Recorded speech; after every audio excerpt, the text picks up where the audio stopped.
ಎಲ್ಲರೂ ಕಣ್ಣುಗಳನ್ನು ಮುಚ್ಚಿ ಪ್ರಾರ್ಥನೆ ಮಾಡಿಕೊಳ್ಳೋಣ. ಭೂಮಿ ಆಕಾಶಗಳನ್ನು ಮಾತ್ರದಿಂದಲೇ ಉಂಟು ಮಾಡಿ ನಿನ್ನ ಮಾತುಗಳನ್ನು ನಮಗೆ ಕೊಟ್ಟು ಈ ಭೂಮಿ ಮೇಲೆ ಅದರಂತೆ ಬದುಕುವುದಾಗಿ ಹೇಳಿದಂತ ತಂದೆಯೇ ನಿನ್ನ ನಾಮಕ್ಕೆ ಮಹಿಮೆ. ಈ ಒಂದು ಅಮೂಲ್ಯವಾದಂತಹ ಸಮಯದಲ್ಲಿ ದೇವ, ನೀನು ಕೊಟ್ಟಿರುವಂತಹ ಆ ಮಾತುಗಳನ್ನೇ ಧ್ಯಾನಿಸುವುದಕ್ಕೋಸ್ಕರ ಬಂದಿದ್ದೇವೆ. ಇದು ನಿನ್ನ ದಯೆ, ಅದಕ್ಕಾಗಿ ನಿನಗೆ ಸ್ತೋತ್ರ. ಧ್ಯಾನಿಸುವಂತ ಉದ್ದೇಶದಿಂದ ಸೇರಿರುವಂತ ನಮ್ಮೆಲ್ಲರನ್ನ ಹೆಸರುಗಳಿಂದ ಆಶೀರ್ವದಿಸು, ಅದಕ್ಕಾಗಿ ನಿನಗೆ ಸ್ತೋತ್ರ. ದೇವ, ಈ ಲೋಕದ ಸುಖವನ್ನ ತೊರೆದು ಶರೀರಕ್ಕೆ ಕೊಡುವಂತ ಸುಖವನ್ನ ತೊರೆದು ನಿನ್ನ ಒಂದು ಆತ್ಮಿಕವಾದಂತಹ ಜ್ಞಾನಕ್ಕೋಸ್ಕರ ನಿನ್ನ ಮಾತುಗಳನ್ನು ತಿಳಿದುಕೊಳ್ಳಬೇಕೆನ್ನುವಂತ ಉದ್ದೇಶದಿಂದ ನಾವೆಲ್ಲರೂ ಸೇರಿ ಬಂದಿದ್ದೇವೆ. ಆದುದರಿಂದ ನಮ್ಮನ್ನು ದಯ ತೋರಿಸಿ, ನಮ್ಮನ್ನು ಆಶೀರ್ವದಿಸಿ, ಆ ಮಾತುಗಳು ಸರಿಯಾದಂತ ರೀತಿಯಲ್ಲಿ ಅರ್ಥ ಮಾಡಿಕೊಂಡು ಅದರಂತೆ ಬದುಕಲು ಸಹಾಯ ಮಾಡಿ. ಈ ವಿಷಯಗಳಲ್ಲಿ ಕೇಳಿದ ಮರೆತುಪಟ್ಟಂತ ಕಾರ್ಯಗಳನ್ನು ಅನುಗ್ರಹಿಸಿ, ಆ ಮಾತುಗಳನ್ನು ಅರ್ಥ ಮಾಡಲಿಕ್ಕೆ ಇರುವಂತ ನಾವೆಲ್ಲರೂ ಕೂಡ ಆ ಮಾತುಗಳನ್ನು ಅರ್ಥ ಮಾಡಿಕೊಳ್ಳಲಿಕ್ಕಿರುವಂತ ನಾವೆಲ್ಲರಿಗೂ ಕೂಡ ಅವರವರಿಗೆ ಬೇಕಾದಂತ ಪವಿತ್ರಾತ್ಮನ ಸಹಾಯವನ್ನು ಅನುಗ್ರಹಿಸಿ ನಮ್ಮೆಲ್ಲರನ್ನ ಸನಾತನ ಮಾರ್ಗದಲ್ಲಿ ನಡೆಸಿ. ಪ್ರಭು ಯೇಸು ಕ್ರಿಸ್ತರ ಹೆಸರಿನಲ್ಲಿ ತಂದೆಯೇ, ಆಮೇನ್. ಎಲ್ಲರಿಗೂ ಕರ್ತನಾದ ಯೇಸು ಕ್ರಿಸ್ತನ ಹೆಸರಿನಲ್ಲಿ ಒಂದು ಬೆಳಗಿನ ಶುಭ ವಂದನೆಗಳು. ಪ್ರೀತಿ ದೇವ ಜನರೇ, ಕಳೆದಂತ ಸಮಯದಲ್ಲಿ ಯಾವೊಂದು ಅಂಶವನ್ನು ಆಲೋಚನೆ ಮಾಡಿದ್ದು ಎಂಬುದಾಗಿ ಜ್ಞಾಪಕದಲ್ಲಿದೆಯಾ ಯಾರಿಗಾದ್ರೂ? ಯಾವುದು ಧರ್ಮ ಎರಡನೇ ಭಾಗವನ್ನು ನಾವು ನೋಡಿಕೊಳ್ಳೋಣ. ಇವತ್ತು ಮೊದಲನೇ ಭಾಗದಲ್ಲಿ ಕೆಲವೊಂದು ಕಾರ್ಯವನ್ನ ನೋಡಿಕೊಂಡಿದ್ದೀವಿ. ಎರಡನೇ ಭಾಗದಲ್ಲಿ ಸ್ವಲ್ಪ ಕಾರ್ಯಗಳನ್ನು ನೋಡಿಕೊಂಡು ಈ ವಿಷಯವನ್ನ ಸರಿಯಾದಂತ ರೀತಿಯಲ್ಲಿ ನಾವು ಅರ್ಥ ಮಾಡಿಕೊಳ್ಳುವಂತವರಾಗಿರೋಣ. ಮೊದಲನೇ ಭಾಗದಲ್ಲಿ ನಾವು ಯಾರಿಗೆ ಧರ್ಮವನ್ನು ಕೊಡಬೇಕು ಎಂಬುದಾಗಿ ನಾವು ಆಲೋಚನೆ ಮಾಡಿಕೊಂಡಿದ್ದರಲ್ಲಿ ಎಷ್ಟು ಅಂಶಗಳು ಅರ್ಥವಾಗಿದೆ. ಆದರೆ ನಾವು ನಮ್ಮ ಧರ್ಮವನ್ನು ಕೊಡುವಂತ ಸಮಯದಲ್ಲಿ, ನಾವು ಯಾರಿಗಾದ್ರೂ ಉಪಚಾರ ಮಾಡುವಂತ ಸಮಯದಲ್ಲಿ ಅದು ತಿರುಗಿ ಬರಬಾರದು ಎನ್ನುವಂತ ಮಾತನ್ನು ಯೇಸು ಕ್ರಿಸ್ತನು ಹೇಳಿರುವಂತದನ್ನು ನಾವು ನೋಡಿಕೊಂಡಿದ್ದೀವಿ. ಆದ್ರೆ ನಾನು ಇಂಥವರಿಗೆ ಧರ್ಮ ಕಾರ್ಯಗಳನ್ನ ನಡೆಸಬೇಕು ಎಂಬುದಾಗಿ ನಾನು ಅದನ್ನ ಹೇಳಿದ್ದೀನಿ. ಆದ್ರೆ ಅದು ನಾವಾಗಿರ್ಬೋದು, ಇನ್ನೊಬ್ಬರಾಗಿರ್ಬೋದು, ಮತ್ತೊಬ್ಬರಾಗಿರ್ಬೋದು, ಅದನ್ನ ಮಾಡ್ಬೇಕಾಗಿರುವಂತದ್ದು ದೇವರ ನಿಮಿತ್ತವಾಗಿ, ನಮ್ಮ ನಿಮಿತ್ತವಾಗಿ ಯಾವುದೂ ಅಲ್ಲ, ದೇವರ ನಿಮಿತ್ತವಾಗಿ. ಯಾಕೆ ಅಂತಂದ್ರೆ ದೇವರ ಮಾತುಗಳು ಆ ರೀತಿಯಾಗಿ ಬರೆಯಲ್ಪಟ್ಟಿರುವಂತ ಕಾರಣ, ದೇವರ ಮಾತುಗಳಿಗೆ ಸಲ್ಲಿಸುವಂತ ಗೌರವವು ಆ ರೀತಿಯಾಗಿ ಇರಬೇಕಾಗಿರುವಂತ ಕಾರಣ, ಇವು ಆ ರೀತಿಯಾಗಿ ಧರ್ಮ ಕಾರ್ಯಗಳನ್ನ ನಡೆಸಬೇಕು ಎನ್ನುವಂಥದ್ದು ಮಾತ್ರವೇ. ಆದ್ರಿಂದ ಯಾವುದೊಬ್ಬ ಮನುಷ್ಯನ ಮನಸ್ಸಿನಲ್ಲಿ ಇಟ್ಟುಕೊಂಡು ಈತನು ಬಡವ, ಈತನು ಏನೋ ಕಷ್ಟದಲ್ಲಿದ್ದಾನೆ, ಈ ರೀತಿಯಾದಂತ ಆಲೋಚನೆಗಳನ್ನ ಹೊರತುಪಡಿಸಿಯೇ ನಾವು ಮಾಡಬೇಕು. ಯಾಕೆ ಅಂತ ಅಂದ್ರೆ, ಪ್ರವಾದಿ ಎಂದು ಸೇರಿಸಿಕೊಳ್ಳುವಂತವನಿಗೆ ಪ್ರವಾದಿಗೆ ಬರತಕ್ಕ ಪ್ರತಿಫಲವನ್ನ ಅವನು ಹೊಂದುತ್ತಾನೆ. ನೀತಿವಂತನು ಎಂಬುದಾಗಿ ಅವನು ಭಾವಿಸಿ ಮನೆಯಲ್ಲಿ ಸೇರಿಸಿಕೊಂಡು ಉಪಚಾರ ಮಾಡಿಸುವಂತದ್ದಾದ್ರೆ ನೀತಿವಂತನಿಗೆ ಬರತಕ್ಕ ಪ್ರತಿಫಲವನ್ನ ಆತನು ಹೊಂದುವಂತವರಾಗಿರ್ತಾನೆ. ಆದ್ರೆ ಈ ಯೇಸು ಕ್ರಿಸ್ತನ ಶಿಷ್ಯಂದಿರನ್ನ ಈತನು ಯೇಸು ಕ್ರಿಸ್ತನ ಶಿಷ್ಯನು ಎಂಬುದಾಗಿ ಆತನ ಸೇರಿಸಿಕೊಂಡು ಉಪಚಾರವನ್ನು ಮಾಡಿದ್ರೆ ಅದು ದೊಡ್ಡ ರೀತಿಯಾಗಿ ಅವನಿಗೆ ಪ್ರತಿಫಲ ಬರುವುದಾಗಿರ್ತದೆ ಎಂಬುದಾಗಿ ಖಚಿತವಾಗಿ ನಮಗೆ ವಾಕ್ಯಗಳು ಗೊತ್ತಿದೆ.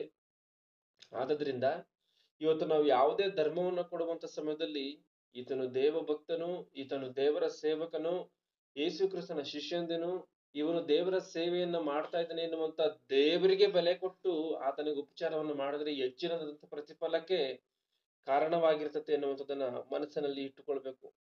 ಧರ್ಮ ಕೊಡುವಂತ ಸಮಯದಲ್ಲಿ ಯಾವ ರೀತಿಯಾಗಿ ಕೊಡಬೇಕು? ಮತ್ತಾಯನ ಬರೆದ ಸುವಾರ್ತೆ 6ನೇ ಅಧ್ಯಾಯ 4ನೇ ವಚನದಿಂದ ಓದಿ, 3ನೇ ವಚನದಿಂದ. ನೀನಾದರೆ ಧರ್ಮ ಕೊಡುವಾಗ ನೀನು ಧರ್ಮ ಕೊಟ್ಟದ್ದು ಅಂತರಂಗವಾಗುವ ಹಾಗೆ ನಿನ್ನ ಬಲಗೈ ಮಾಡಿದ್ದು ಎಡಗೈಗೂ ತಿಳಿಯದಿರಲಿ. ಅಂತರಂಗದಲ್ಲಿ ನಡೆಯುವುದನ್ನು ನೋಡುವ ನಿನ್ನ ತಂದೆಯು ನಿನಗೆ ಫಲ ಕೊಡುವನು. ಅಂತರಂಗದಲ್ಲಿ ಅದನ್ನು ನೋಡುವ ನಿನ್ನ ತಂದೆಯು ನಿನಗೆ ಫಲ ಕೊಡುವನು. ಅಂತರಂಗದಲ್ಲಿ ನಡೆಯುವಂತದನ್ನ ನೋಡುವಂತ ಆ ಒಂದು ಸರ್ವೇಶ್ವರನು ಫಲವನ್ನ ಕೊಡ್ತಾನಂತೆ. ಅಂದ್ರೆ ಯಾವುದನ್ನು ಆತನು ನಾವಿವತ್ತು ಮಾಡಿದಂತ ಧರ್ಮ ಕಾರ್ಯಗಳನ್ನ ಆತನು ಮರೆತು ಹೋಗುವಂತ ಅನ್ಯಾಯಸ್ಥನಲ್ಲ ದೇವರು. ಆತನು ಮರೆತು ಹೋಗುವಂತವನಲ್ಲ. ನೀವು ಯಾವುದನ್ನೇ ಕೊಡಬಹುದು, ಅದು ಅಂತರಂಗವಾಗಿ ಆಗಿರ್ಬೋದು, ಒಂದು ಸಾರಿ ಬಡವರಿಗೆ ಬಹಿರಂಗವಾಗಿ ಕೊಡಬಹುದು, ಯಾರಿಗೊಬ್ಬರಿಗೆ ಬಹಿರಂಗವಾಗಿ ಕೊಡ್ಬೋದು, ಇಲ್ಲ ಅಂತರಂಗವಾಗಿ ಕೊಡ್ಬೋದು. ನೀನು ಒಳ್ಳೆ ಉದ್ದೇಶದಿಂದ ಕೊಟ್ಟಿದ್ದೀಯಾ, ದೇವ್ರೇನ್ ಮಾಡ್ತಾನೆ, ಅದನ್ನ ಧರ್ಮ ಕಾರ್ಯವಾಗಿ ಬರೆದುಕೊಳ್ತಾನೆ. ಕೆಲವರು ರಾಜಕೀಯ ವ್ಯಕ್ತಿಗಳು ಅವ್ರಿಗೆ ವೋಟ್ ಹಾಕ್ಬೇಕು ಎನ್ನುವಂತ ಉದ್ದೇಶದಿಂದ ಎಲೆಕ್ಷನ್ ಸಮಯಗಳಲ್ಲಿ ಎಷ್ಟೋ ದಾನ ಧರ್ಮಗಳನ್ನ ಮಾಡ್ತಾರೆ. ಪಾತ್ರೆಗಳಾಗಿರ್ಬೋದು, ಬಟ್ಟೆಗಳಾಗಿರ್ಬೋದು, ಬೇರೆ ಯಾವುದೋ ಆಗಿರ್ಬೋದು. ಅದು ಧರ್ಮಾರ್ಥ ಅಲ್ಲ. ಅದೇನು ಅವ್ರು ಮಾಡಿದಂತ ಸತ್ಕಾರ್ಯ ಎಂಬುದಾಗಿ ದೇವರು ಅದನ್ನ ಬರೆದುಕೊಳ್ಳಲ್ಲ. ಯಾಕೆ ಅಂತಂದ್ರೆ ಅವ್ರು ಕೊಟ್ಟಿರುವಂತದ್ದು ದುರುದ್ದೇಶದಿಂದ, ವೋಟ್ ಹಾಕ್ಬೇಕು ಎನ್ನುವಂತ ದುರುದ್ದೇಶದಿಂದ. ಈ ರೀತಿಯಾಗಿ ನಮ್ಗೂ ಏನೋ ಒಂದ್ ಆಗುತ್ತೆ, ಏನೋ ಅವರಿಂದ ಸಿಗುತ್ತೆ, ಏನೋ ಒಂದಿಂದ ಅವರಿಂದ ನಮ್ಗೆ ಉಪಕಾರ ಆಗುತ್ತೆ ಎನ್ನುವಂತ ಆಲೋಚನೆಯನ್ನು ಇಟ್ಟುಕೊಂಡು ದೇವರ ಮಾತುಗಳನ್ನ ಪಕ್ಕಕ್ಕೆ ಇಟ್ಟು ನಾವು ದುರಾಲೋಚನೆಗಳಿಂದ ಯಾವುದೇ ಧರ್ಮ ಕಾರ್ಯಗಳನ್ನು ಮಾಡುವಂತದ್ದಾದ್ರೆ ಅದರಿಂದ ಪ್ರತಿಫಲ ಎನ್ನುವಂಥದ್ದು ಬರಲ್ಲ. ದೇವರ ಮಾತುಗಳನ್ನ ಮನಸ್ಸಿನಲ್ಲಿಟ್ಟುಕೊಂಡು ನೀತಿ ಕಾರ್ಯಗಳ ನಿಮಿತ್ತವಾಗಿ ಮಾಡಿದ್ರೆ ಖಚಿತವಾಗಿ ಪ್ರತಿಫಲ ಬಂದೇ ಬರುತ್ತೆ. ನೀನು ನಿನ್ನ ಧರ್ಮ ಕಾರ್ಯಗಳನ್ನ ಯಾರಿಗೋಸ್ಕರ ಯಾವ ಸಮಯದಲ್ಲಿ ಯಾವ ರೀತಿಯಾಗಿ ಮಾಡಬೇಕು ಅಂತ ಅಂದ್ರೆ ಅದು ದೇವರ ಕೆಲಸ ಮಾಡುವಂತವ್ರಿಗೆ ಮಾಡಬೇಕು, ತಿರುಗಿ ವಾಪಸ್ ಕೊಡದಲ್ಲೇ ಇರುವಂತವ್ರಿಗೆ ಮಾಡಬೇಕು. ಅಂದ್ರೆ ಇವತ್ತು ಎಷ್ಟೋ ದುಡ್ಡುಗಳನ್ನ ಇಟ್ಕೊಂಡಿರ್ತಾರೆ, ಶ್ರೀಮಂತರಾಗಿರ್ತಾರೆ ಅಂತ್ಕೊಳ್ಳಿ. ಅವ್ರಿಗೆ ಹೋಗಿ ಏನು ಧರ್ಮ ಕಾರ್ಯವನ್ನು ಮಾಡುವಂತದ್ರಲ್ಲಿ ಯಾವ ಪ್ರತಿಫಲ ಇಲ್ಲ. ಯಾಕೆಂದ್ರೆ ಕೋಟಿ ಕೋಟಿಗೆ ಇರ್ತಾರೆ ಅಂತ್ಕೊಳ್ಳಿ. ಅವ್ರಿಗೆ ನೀವು ಮಾಡುವಂತ ಧರ್ಮ ಕಾರ್ಯಗಳಲ್ಲಿ ಯಾವ ಪ್ರತಿಫಲ ಇರಲ್ಲ. ಯಾಕೆ ಅಂತಂದ್ರೆ ಅವರಿಗೆ ಇದ್ದಿದ್ರಲ್ಲೇ ಇನ್ನೂ ಹೆಚ್ಚಿನದಾಗಿ ಕೂಡಿಸಿ ಕೊಟ್ಟಂತ ರೀತಿಯಲ್ಲಿ ಆಗುತ್ತೆ.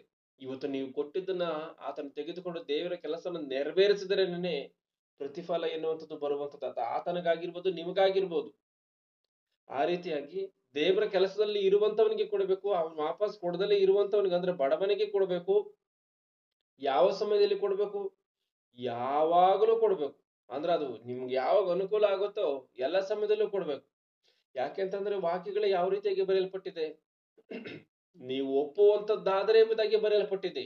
ನೀವು ದುಡಿದಂತ ಶಕ್ತಿಯನುಸಾರವಾಗಿ ಎಂಬುದಾಗಿ ಬರೆಯಲ್ಪಟ್ಟಿದೆ. ನೀವು ಇಚ್ಛೆ ಪಟ್ಟದ್ದನ್ನ ಎಂಬುದಾಗಿ ಬರೆಯಲ್ಪಟ್ಟಿದೆ.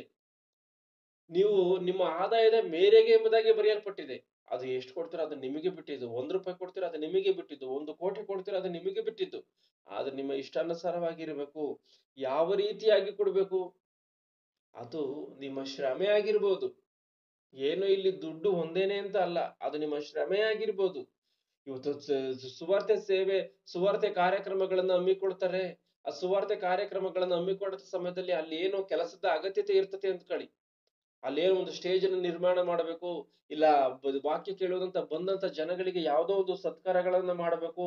ಅವ್ರಿಗೋಸ್ಕರ ಏನೋ ಒಂದು ಅಲ್ಲಿ ಕೆಲಸಗಳನ್ನ ಮಾಡಿ ಅವ್ರನ್ನ ಸರಿಯಾದಂತ ರೀತಿಯಲ್ಲಿ ಕೂರುವಂತ ರೀತಿಯಲ್ಲಿ, ಇಲ್ಲ ಒಂದು ಸೌಂಡ್ ಸಿಸ್ಟಮ್ ಅನ್ನ ಮಾಡುವಂತ ರೀತಿಯಲ್ಲಿ, ಯಾವುದೋ ಒಂದು ರೀತಿಯಲ್ಲಿ ನಿನ್ನ ದೇಹ ಶ್ರಮೆಯನ್ನು ವಹಿಸುವಂತದ್ದಾಗಿರ್ಬೋದು, ಇಲ್ಲ ದೇವರ ಮಾತುಗಳನ್ನ ನೀನೇ ಹೇಳುವಂತದ್ದಾಗಿರ್ಬೋದು, ಇಲ್ಲ ನಿನ್ನ ಕಷ್ಟಾರ್ಜಿತವನ್ನ ಕೊಡುವಂತದ್ದಾಗಿರ್ಬೋದು, ಯಾವುದೇ ಆಗಿರ್ಬೋದು. ಇದರಲ್ಲಿ ಒಂದೇ ಅಂತ ಇಲ್ಲ. ಇದರಲ್ಲಿ ಯಾವುದನ್ನ ಬೇಕಾದ್ರೂ ದೇವರ ಕೆಲಸದ ನಿಮಿತ್ತವಾಗಿ ಮಾಡಿ ನಿನ್ನ ಒಂದು ಜವಾಬ್ದಾರಿನ ತೀರಿಸಿಕೊಳ್ಳಬೇಕು. ಇದನ್ನ ಚೆನ್ನಾಗಿ ನಾವು ಅರ್ಥ ಮಾಡಿಕೊಳ್ಬೇಕು. ಯಾಕೆ ದೇವರಿಗೆ ಕೊಡುವಂತ ಒಂದು ವಿಷಯದಲ್ಲಿನೇ ಇಷ್ಟರ ಮಟ್ಟಿಗೆ ನಾವು ನೀಟಾಗಿ ಇರ್ಬೇಕು ಅಂತ ಅಂದ್ರೆ, ಇವತ್ತು ಒಬ್ಬ ಮನುಷ್ಯನು ಕಣ್ಣಿಗೆ ಕಾಣುವಂತ ಮನುಷ್ಯನನ್ನ ಪ್ರೀತಿ ಮಾಡಕ್ ಆಗ್ದಲಿರುವಂತವನು, ಕಣ್ಣಿಗೆ ಕಾಣದಲ್ಲಿರುವಂತ ದೇವ್ರನ್ನ ಪ್ರೀತಿ ಮಾಡೋದಕ್ಕಾಗಲ್ಲ. ದೇವ್ರನ್ನ ಒಂದ್ ವೇಳೆ ಪ್ರೀತಿ ಮಾಡ್ಬೇಕು ಅಂತಂದ್ರೆ ಈ ಲೋಕದಲ್ಲಿ ನೀತಿವಂತರಾಗಿ ನಡ್ಕೋಬೇಕು. ಆ ಕಣ್ಣಿಗೆ ಕಾಣದಲ್ಲಿರುವಂತ ದೇವ್ರನ್ನ ನಾವು ಪ್ರೀತಿ ಮಾಡ್ಬೇಕು ಅಂದ್ರೆ ಮೊದಲು ಕಣ್ಣಿಗೆ ಕಾಣುವಂತ ಮನುಷ್ಯನನ್ನ ಪ್ರೀತಿ ಮಾಡ್ಬೇಕು. ಒಬ್ಬ ಮನುಷ್ಯನನ್ನ ಯಾವ ರೀತಿಯಾಗಿ ಪ್ರೀತಿ ಮಾಡ್ಬೇಕು? ಆತನಿಗೇನೋ ಪ್ರೇಮ ಪತ್ರವನ್ನ ಬರೆದು ಕಳಿಸ್ಬೇಕಾ? ಇಲ್ಲ ಆತನಿಗೆ ಒಂದು ಶಾಲನ್ನ ಹಾಕಿ ಸನ್ಮಾನ ಮಾಡ್ಬೇಕಾ? ಆ ರೀತಿಯಾಗಲ್ಲ. ಒಬ್ಬ ಮನುಷ್ಯನನ್ನ ಪ್ರೀತಿ ಮಾಡುವಂತದ್ದಾದ್ರೆ ಆ ಮನುಷ್ಯನು ಯಾವತ್ತಿಗೂ ನರಕಕ್ಕೆ ಜಾರಿ ಹೋಗದಂತ ರೀತಿಯಲ್ಲಿ ಆತನಿಗೆ ದೇವರ ಮಾತುಗಳನ್ನು ಹೇಳುವಂತದ್ದು ಇದೆಯಲ್ಲ, ಅದು ಎಷ್ಟೋ ಪ್ರೀತಿ ಮಾಡಿದಂತ ರೀತಿಯಲ್ಲಿ. ಆ ರೀತಿಯಾಗಿ ಒಬ್ಬ ಮನುಷ್ಯನಿಗೆ ದೇವರ ಮಾತುಗಳನ್ನ ಹೇಳ್ಬೇಕು ಅಂತಂದ್ರೆ ಎಷ್ಟೋ ಖರ್ಚುಗಳಿರ್ತದೆ. ಒಂದು ಪಬ್ಲಿಕ್ ಮೀಟಿಂಗ್ ಅನ್ನು ಹಮ್ಮಿಕೊಳ್ಬೇಕು ಅಂದ್ರೆ ಲಕ್ಷಾಂತರ ರೂಪಾಯಿ ಖರ್ಚುಗಳಿರ್ತದೆ.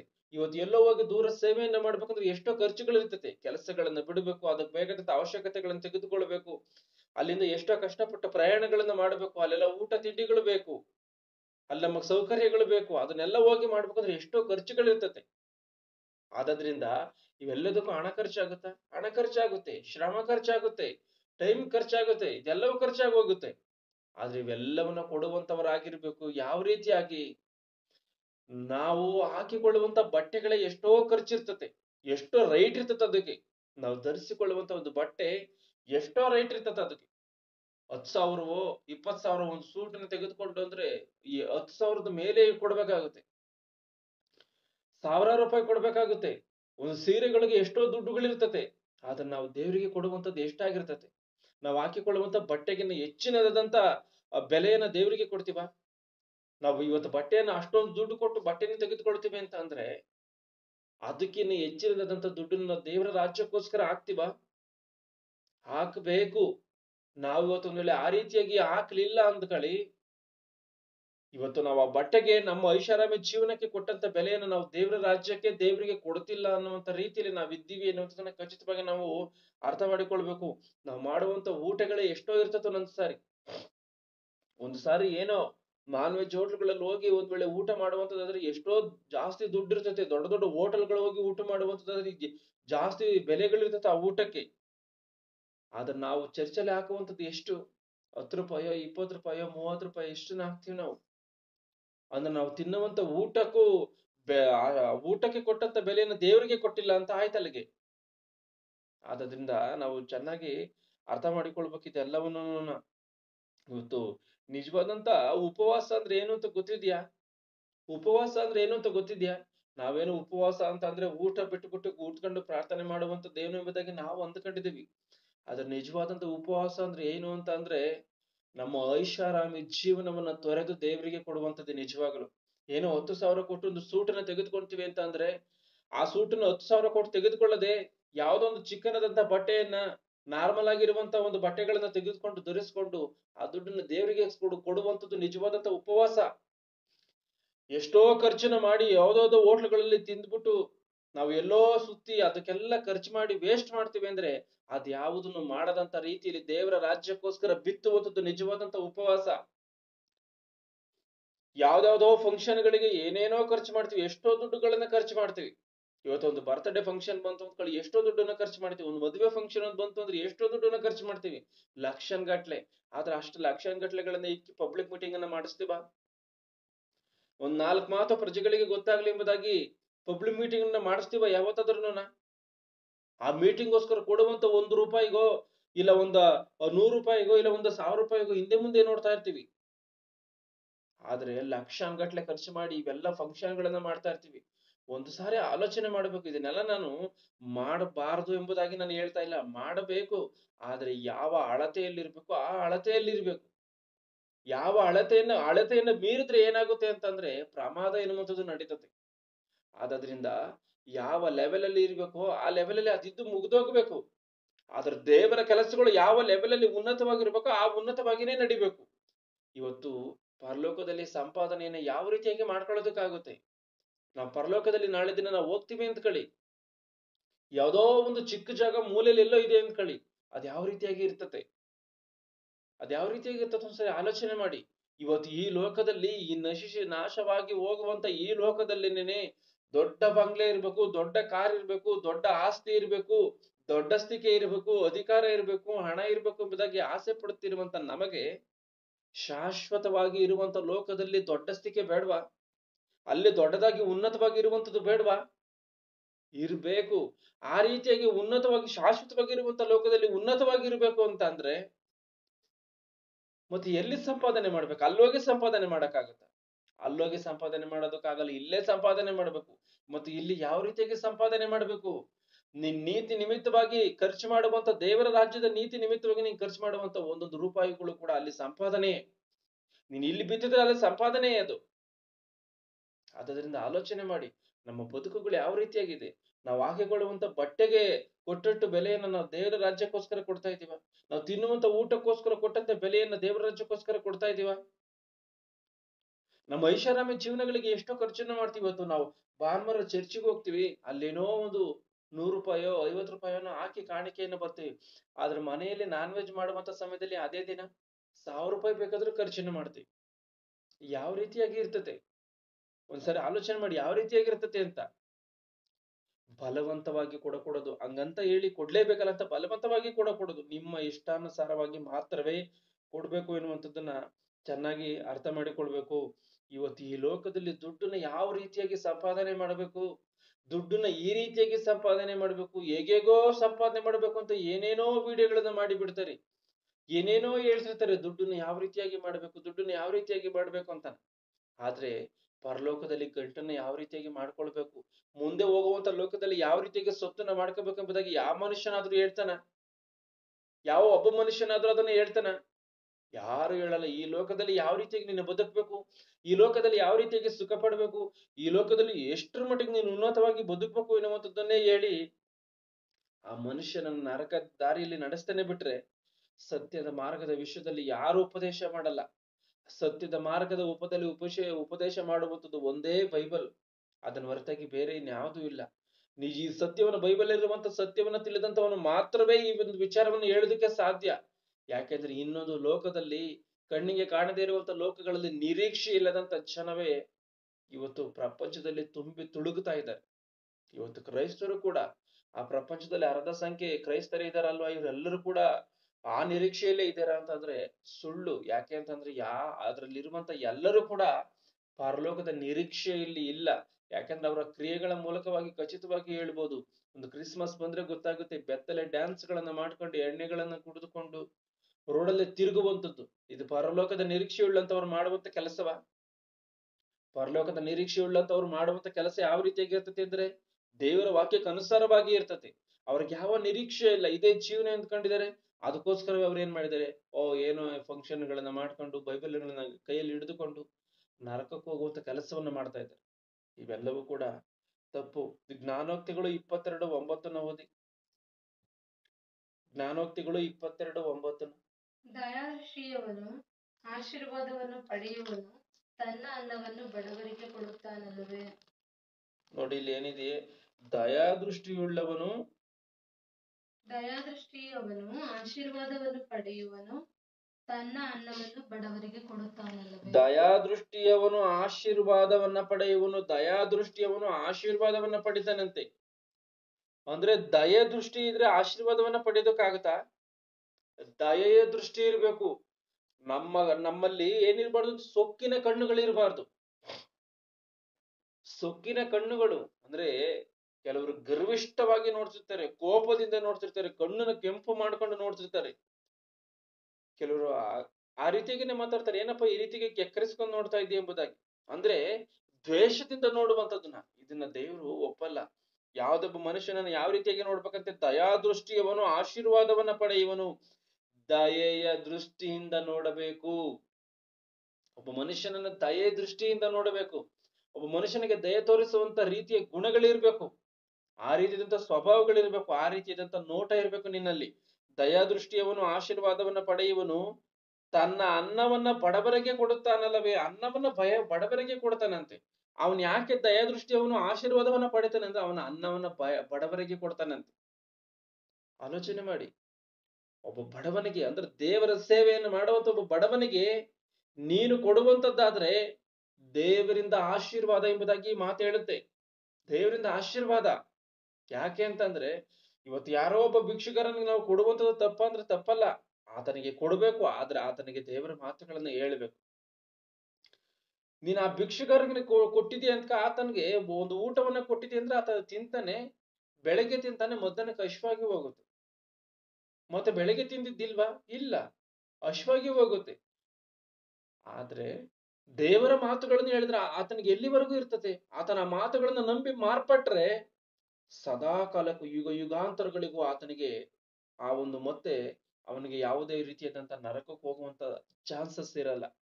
ಒಬ್ಬ ಮನುಷ್ಯನಿಗೆ ಅನ್ನವನ್ನ ಕೊಟ್ಟ ಈ ಲೋಕದಲ್ಲಿ ಆತನ ಚಿಂತನೆ ಮಧ್ಯೆ ಇನ್ನೊಂದು ಹೊತ್ತಿಗೆ ಹಸುವಾಗುತ್ತೆ. ಆ ರೀತಿಯಾಗಲ್ಲ ದೇವರ ಮಾತುಗಳು. ದೇವರ ಮಾತುಗಳನ್ನ ಕೇಳಿದಂತವನು, ಯೇಸು ಕ್ರಿಸ್ತನು ಅದನ್ನೇ ಹೇಳ್ತಾನೆ, ನನ್ನ ಮಾತುಗಳಂತೆ ಜೀವಿಸುವಂತವನು ಯಾವತ್ತಿಗೂ ಸಾವನ್ನ ಕಾಣಲ್ಲ ಎಂಬುದಾಗಿ.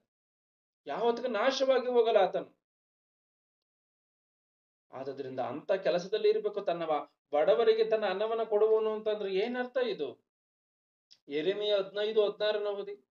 ಯೆರೆಮೀಯನ ಗ್ರಂಥ 15ನೇ ಅಧ್ಯಾಯ 16ನೇ ವಚನವನ್ನ.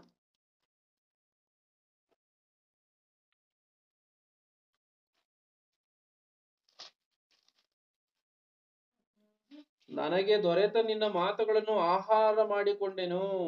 ಇಲ್ಲಿ ನೋಡಿ ಏನಿದೆಯೋ, ನನಗೆ ದೊರೆತ ನಿನ್ನ ಮಾತುಗಳನ್ನು ಆಹಾರ ಮಾಡಿಕೊಂಡೆನು ಎಂಬುದಾಗಿದೆ. ಅಂದ್ರೆ ದೇವರ ಮಾತುಗಳ ಆಹಾರವ? ಆಹಾರ. ದೇವರ ಮಾತುಗಳ ಆಹಾರ ಎಂಬುದಾಗಿ ಇಲ್ಲಿ ಬರೆಯಲ್ಪಟ್ಟಿರುವಂತ ಮಾತಿದೆ. ಆದ್ರಿಂದ ಈ ಆಹಾರದ ವಿಷಯದಲ್ಲಿ ಏನ್ ಬರೆಯಲ್ಪಟ್ಟಿದೆ ಇಲ್ಲಿ ಜ್ಞಾನೋಕ್ತಿಗಳಲ್ಲಿ? ದಯಾದೃಷ್ಟಿಯವನು ಆಶೀರ್ವಾದವನ್ನ ಪಡೆಯುವನು, ತನ್ನ ಅನ್ನವನ್ನ ಬಡವರಿಗೆ ಕೊಡುತ್ತಾನಲ್ಲವೇ. ತನ್ನ ಅನ್ನವನ್ನ ಬಡವರಿಗೆ ಕೊಡಬೇಕು ಅಂದ್ರೆ ನೀನು ದೇವರ ಮಾತುಗಳನ್ನು ಇನ್ನೊಬ್ಬರಿಗೆ ಹೇಳುವಂತದ್ದಾಗಿರ್ಬೋದು, ನಿನ್ನ ಭೌತಿಕವಾದಂತ ಅನ್ನವನ್ನ ದೇವರ ಕೆಲಸವನ್ನು ಮಾಡುವಂತ ಬಡವರಿಗೆ ಕೊಡುವಂತದ್ದಾಗಿರ್ಬೋದು. ಇವೆಲ್ಲವೂ ಕೂಡ ಆದ್ರಿಂದ ಚೆನ್ನಾಗಿ ಇವೆಲ್ಲ ಮಾತುಗಳನ್ನ ಅರ್ಥ ಮಾಡಿಕೊಳ್ಬೇಕಂದ್ರೆ, ದೇವರ ಕೆಲಸಕ್ಕೆ ನನ್ನ ಅವಶ್ಯಕತೆ ಏನಾದ್ರೂ ಇದೆಯಾ ಅದನ್ನ ನೀವು ಕೇಳಿ ತಿಳಿದುಕೊಂಡು ಅದರಂತೆ ಮಾಡ್ಬೇಕು. ಇವತ್ತು ಯಾವುದೋ ಒಂದು ಚರ್ಚಿಲ್ ಒಂದು ಸುವಾರ್ತೆ ಕಾರ್ಯಕ್ರಮ ನಡೀತಾ ಇದೆ ಅಂತ ಕಳಿ, ಇಲ್ಲ ನೀತಿ ನಿಮಿತ್ತವಾಗಿ ಏನೋ ಒಂದು ನಡೀತಾ ಇದೆ ಅಂತ ಕಳಿ, ಇಲ್ಲ ದೇವರ ರಾಜ್ಯಕ್ಕೋಸ್ಕರ ಯಾವುದೊಂದು ಕೆಲಸ ನಡೀತಾ ಇದೆ ಅಂತ ಕಳಿ, ನಮ್ಮ ಪಾಡಿಗೆ ನಾವು ಸುಮ್ಮನೆ ಹೋಗುವಂತದ್ದಾದ್ರಲ್ಲ. ನನ್ನ ಅವಶ್ಯಕತೆ ಏನಾದ್ರೂ ಇದೆಯಾ, ನನಗೇನಾದ್ರೂ ಕೆಲಸವನ್ನು ಕೊಡ್ತೀರಾ ಈ ದೇವರ ಕೆಲಸದಲ್ಲಿ, ಈ ದೇವರ ಕೆಲಸದಲ್ಲಿ ನನಗೇನಾದ್ರೂ ಕೆಲಸವನ್ನ ಸ್ವಲ್ಪನಾದ್ರೂ ಕೊಟ್ಟು ನನ್ನಿಂದ ತೆಗೆದುಕೊಳ್ತೀರಾ, ಕೆಲಸವನ್ನ ಮಾಡಿಸ್ಕೊಳ್ತೀರಾ? ಈ ರೀತಿಯಾದಂತ ಆಲೋಚನೆಗಳನ್ನ ಇಟ್ಟುಕೊಂಡು ದೇವರ ಕೆಲಸವನ್ನ ನೆರವೇರಿಸಬೇಕು. ಯಾಕೆಂದ್ರೆ ನೀನು ಹುಟ್ಟಿರುವಂತದ್ದು ಸತ್ಕಾರ್ಯ ಮಾಡುವುದಕ್ಕೋಸ್ಕರವೇ. ಜ್ಞಾನೋಕ್ತಿಗಳು 28-27 ಓದಿ. ಜ್ಞಾನೋಕ್ತಿಗಳು 28-27. ಬಡವರಿಗೆ ದಾನ ಮಾಡುವವನು ಕೊರತೆ ಪಡನು, ಕಣ್ಣು ಮುಚ್ಚಿಕೊಳ್ಳುವವನು ಬಹು ಶಾಪಕ್ಕೆ ಒಳಗಾಗುವನು. ಬಡವರಿಗೆ ದಾನ ಮಾಡುವವನು ಕೊರತೆ ಪಡನು. ಬಡವರಿಗೆ ದಾನ ಮಾಡುವಂತವನು ಕೊರತೆ ಪಡಲ್ವಂತೆ. ಆಲೋಚನೆ ಮಾಡಿ, ನಾವು ಏನ್ ಅನ್ಕೊಂಡ್ಬಿಟ್ಟಿದ್ವಿ ಅಂದ್ರೆ, ಬಡವರು ಒಂದು ಆ ಕ್ಷಣಕ್ಕೆ ಇಲ್ಲಿ ಬಟ್ಟೆ ಇಲ್ದಲೇನೆ, ಊಟ ಇಲ್ದಲೇನೆ, ಹಣ ಇಲ್ದಲೆ ಬರ್ತಾರಲ್ಲ, ಇವರೇ ಬಡವರು ಎಂಬುದಾಗಿ ಅಂದ್ಕೊಂಡಿದ್ವಿ. ಬೈಬಲ್ ಹೇಳುವಂಥದ್ದು ಇವ್ರನ್ನ ಬಡವರು ಎಂಬುದಾಗಿ ಹೇಳಲ್ಲ. ಬಡವರು ಎಂಬುದಾಗಿ ಹೇಳಲ್ಲ. ಬಡವರು ಅಂದ್ರೆ ಯಾರನ್ನ ಹೇಳ್ತಾ ಇದೆ ಬೈಬಲ್? ದೇವರ ಮಾತುಗಳನ್ನ ಯಾರು ಹೊಂದಿಲ್ವೋ, ದೇವರ ಮಾತುಗಳನ್ನ ಯಾರು ತಿಳ್ಕೊಂಡಿಲ್ವೋ, ದೇವರನ್ನ ಯಾರು ತಿಳ್ಕೊಂಡಿದ್ವೋ ಅವ್ರು ಬಡವನು. ಅವನು ದೇವರ ಜ್ಞಾನ ಇಲ್ಲದಂತವನು ಬಡವನು. ಆಲೋಚನೆ ಮಾಡಿ. ಇವತ್ತು ದೊಡ್ಡವರು ಇದ್ದಾರೆ ಅಂತ ಅಂದ್ರೆ, ಇವತ್ತು ಪ್ರಧಾನಿ ಅವರು ಇದ್ದಾರೆ ಅಂದ್ರೆ ಅವರು ಬಡವರು, ದೇವರ ಜ್ಞಾನವು ಇಲ್ಲದಂತವರವರು. ಒಬ್ಬ ಮುಖ್ಯಮಂತ್ರಿ ಇದ್ದಾರೆ ಅಂದ್ರೆ ಅವರು ಬಡವರು. ಬೇರೆ ದೇಶಗಳಿಗೆ ಏನು ನನ್ನ ಪ್ರಧಾನಿಗಳಾಗಿದ್ದೀನಿ ಅಂದ್ರೆ ಅವರು ಬಡವರು, ದೇವರ ಜ್ಞಾನ ಇಲ್ಲದಂತವ್ರು ಬಡವರು. ಅಂದ್ರೆ ಅವ್ರಿಗೆ ಕೋಟಿ ಅನ್ನೋದು ಲೆಕ್ಕಕ್ಕಿಲ್ದಲೇ ಇದ್ರೂ ಕೂಡ ದೇವರ ಜ್ಞಾನವು ಇಲ್ಲದೆ ಇರುವಂತವ್ರು ಬಡವರು. ಇವರೆಲ್ಲರಿಗೂ ಕೂಡ ದಾನವನ್ನ ಮಾಡ್ಬೇಕಾ? ದೇವರ ಮಾತುಗಳನ್ನ ಹಂಚಿ ಮಾಡಬೇಕು. 27 ಮತ್ತೆ ಗಮನಿಸಿ. ಬಡವರಿಗೆ ದಾನ ಮಾಡುವವನು ಕೊರತೆ ಪಡನು, ಕಣ್ಣು ಮುಚ್ಚಿಕೊಳ್ಳುವವನು ಬಹು ಶಾಪಕ್ಕೆ ಒಳಗಾಗುವನು. ಕಣ್ಣು ಮುಚ್ಚಿಕೊಳ್ಳುವವನು ಬಹು ಶಾಪಕ್ಕೆ ಒಳಗಾಗುವನು ಅಂದ್ರೆ ಬಡವರಿಗೆ ದಯ ತೋರಿಸುವಂತವನಿಗೆ, ಬಡವರಿಗೆ ದಾನ ಮಾಡುವಂತವನಿಗೆ ಕೊರತೆ ಇಲ್ಲದಂತ ರೀತಿಯಲ್ಲಿ ದೇವರು ಕೊಟ್ಟವನನ್ನ ಕಾಪಾಡ್ತಾನಂತೆ. ಒಂದು ವೇಳೆ ಮಾಡ್ದಲೇ ಇದ್ರೆ ಅವನು ಬಹು ಶಾಪಕ್ಕೆ ಒಳಗಾಗ್ತಾನೆ ಎಂಬುದಾಗಿ ಇಲ್ಲಿ ಬರೆಯಲ್ಪಟ್ಟಿರುವಂತ ಮಾತು ಸ್ಪಷ್ಟವಾಗಿ ತಿಳಿಸುತ್ತೆ. ಮತ್ತೆ ಧರ್ಮೋಪದೇಶ ಕಾಂಡ 15ನೇ ಅಧ್ಯಾಯವನ್ನ ಓಪನ್ ಮಾಡಿ.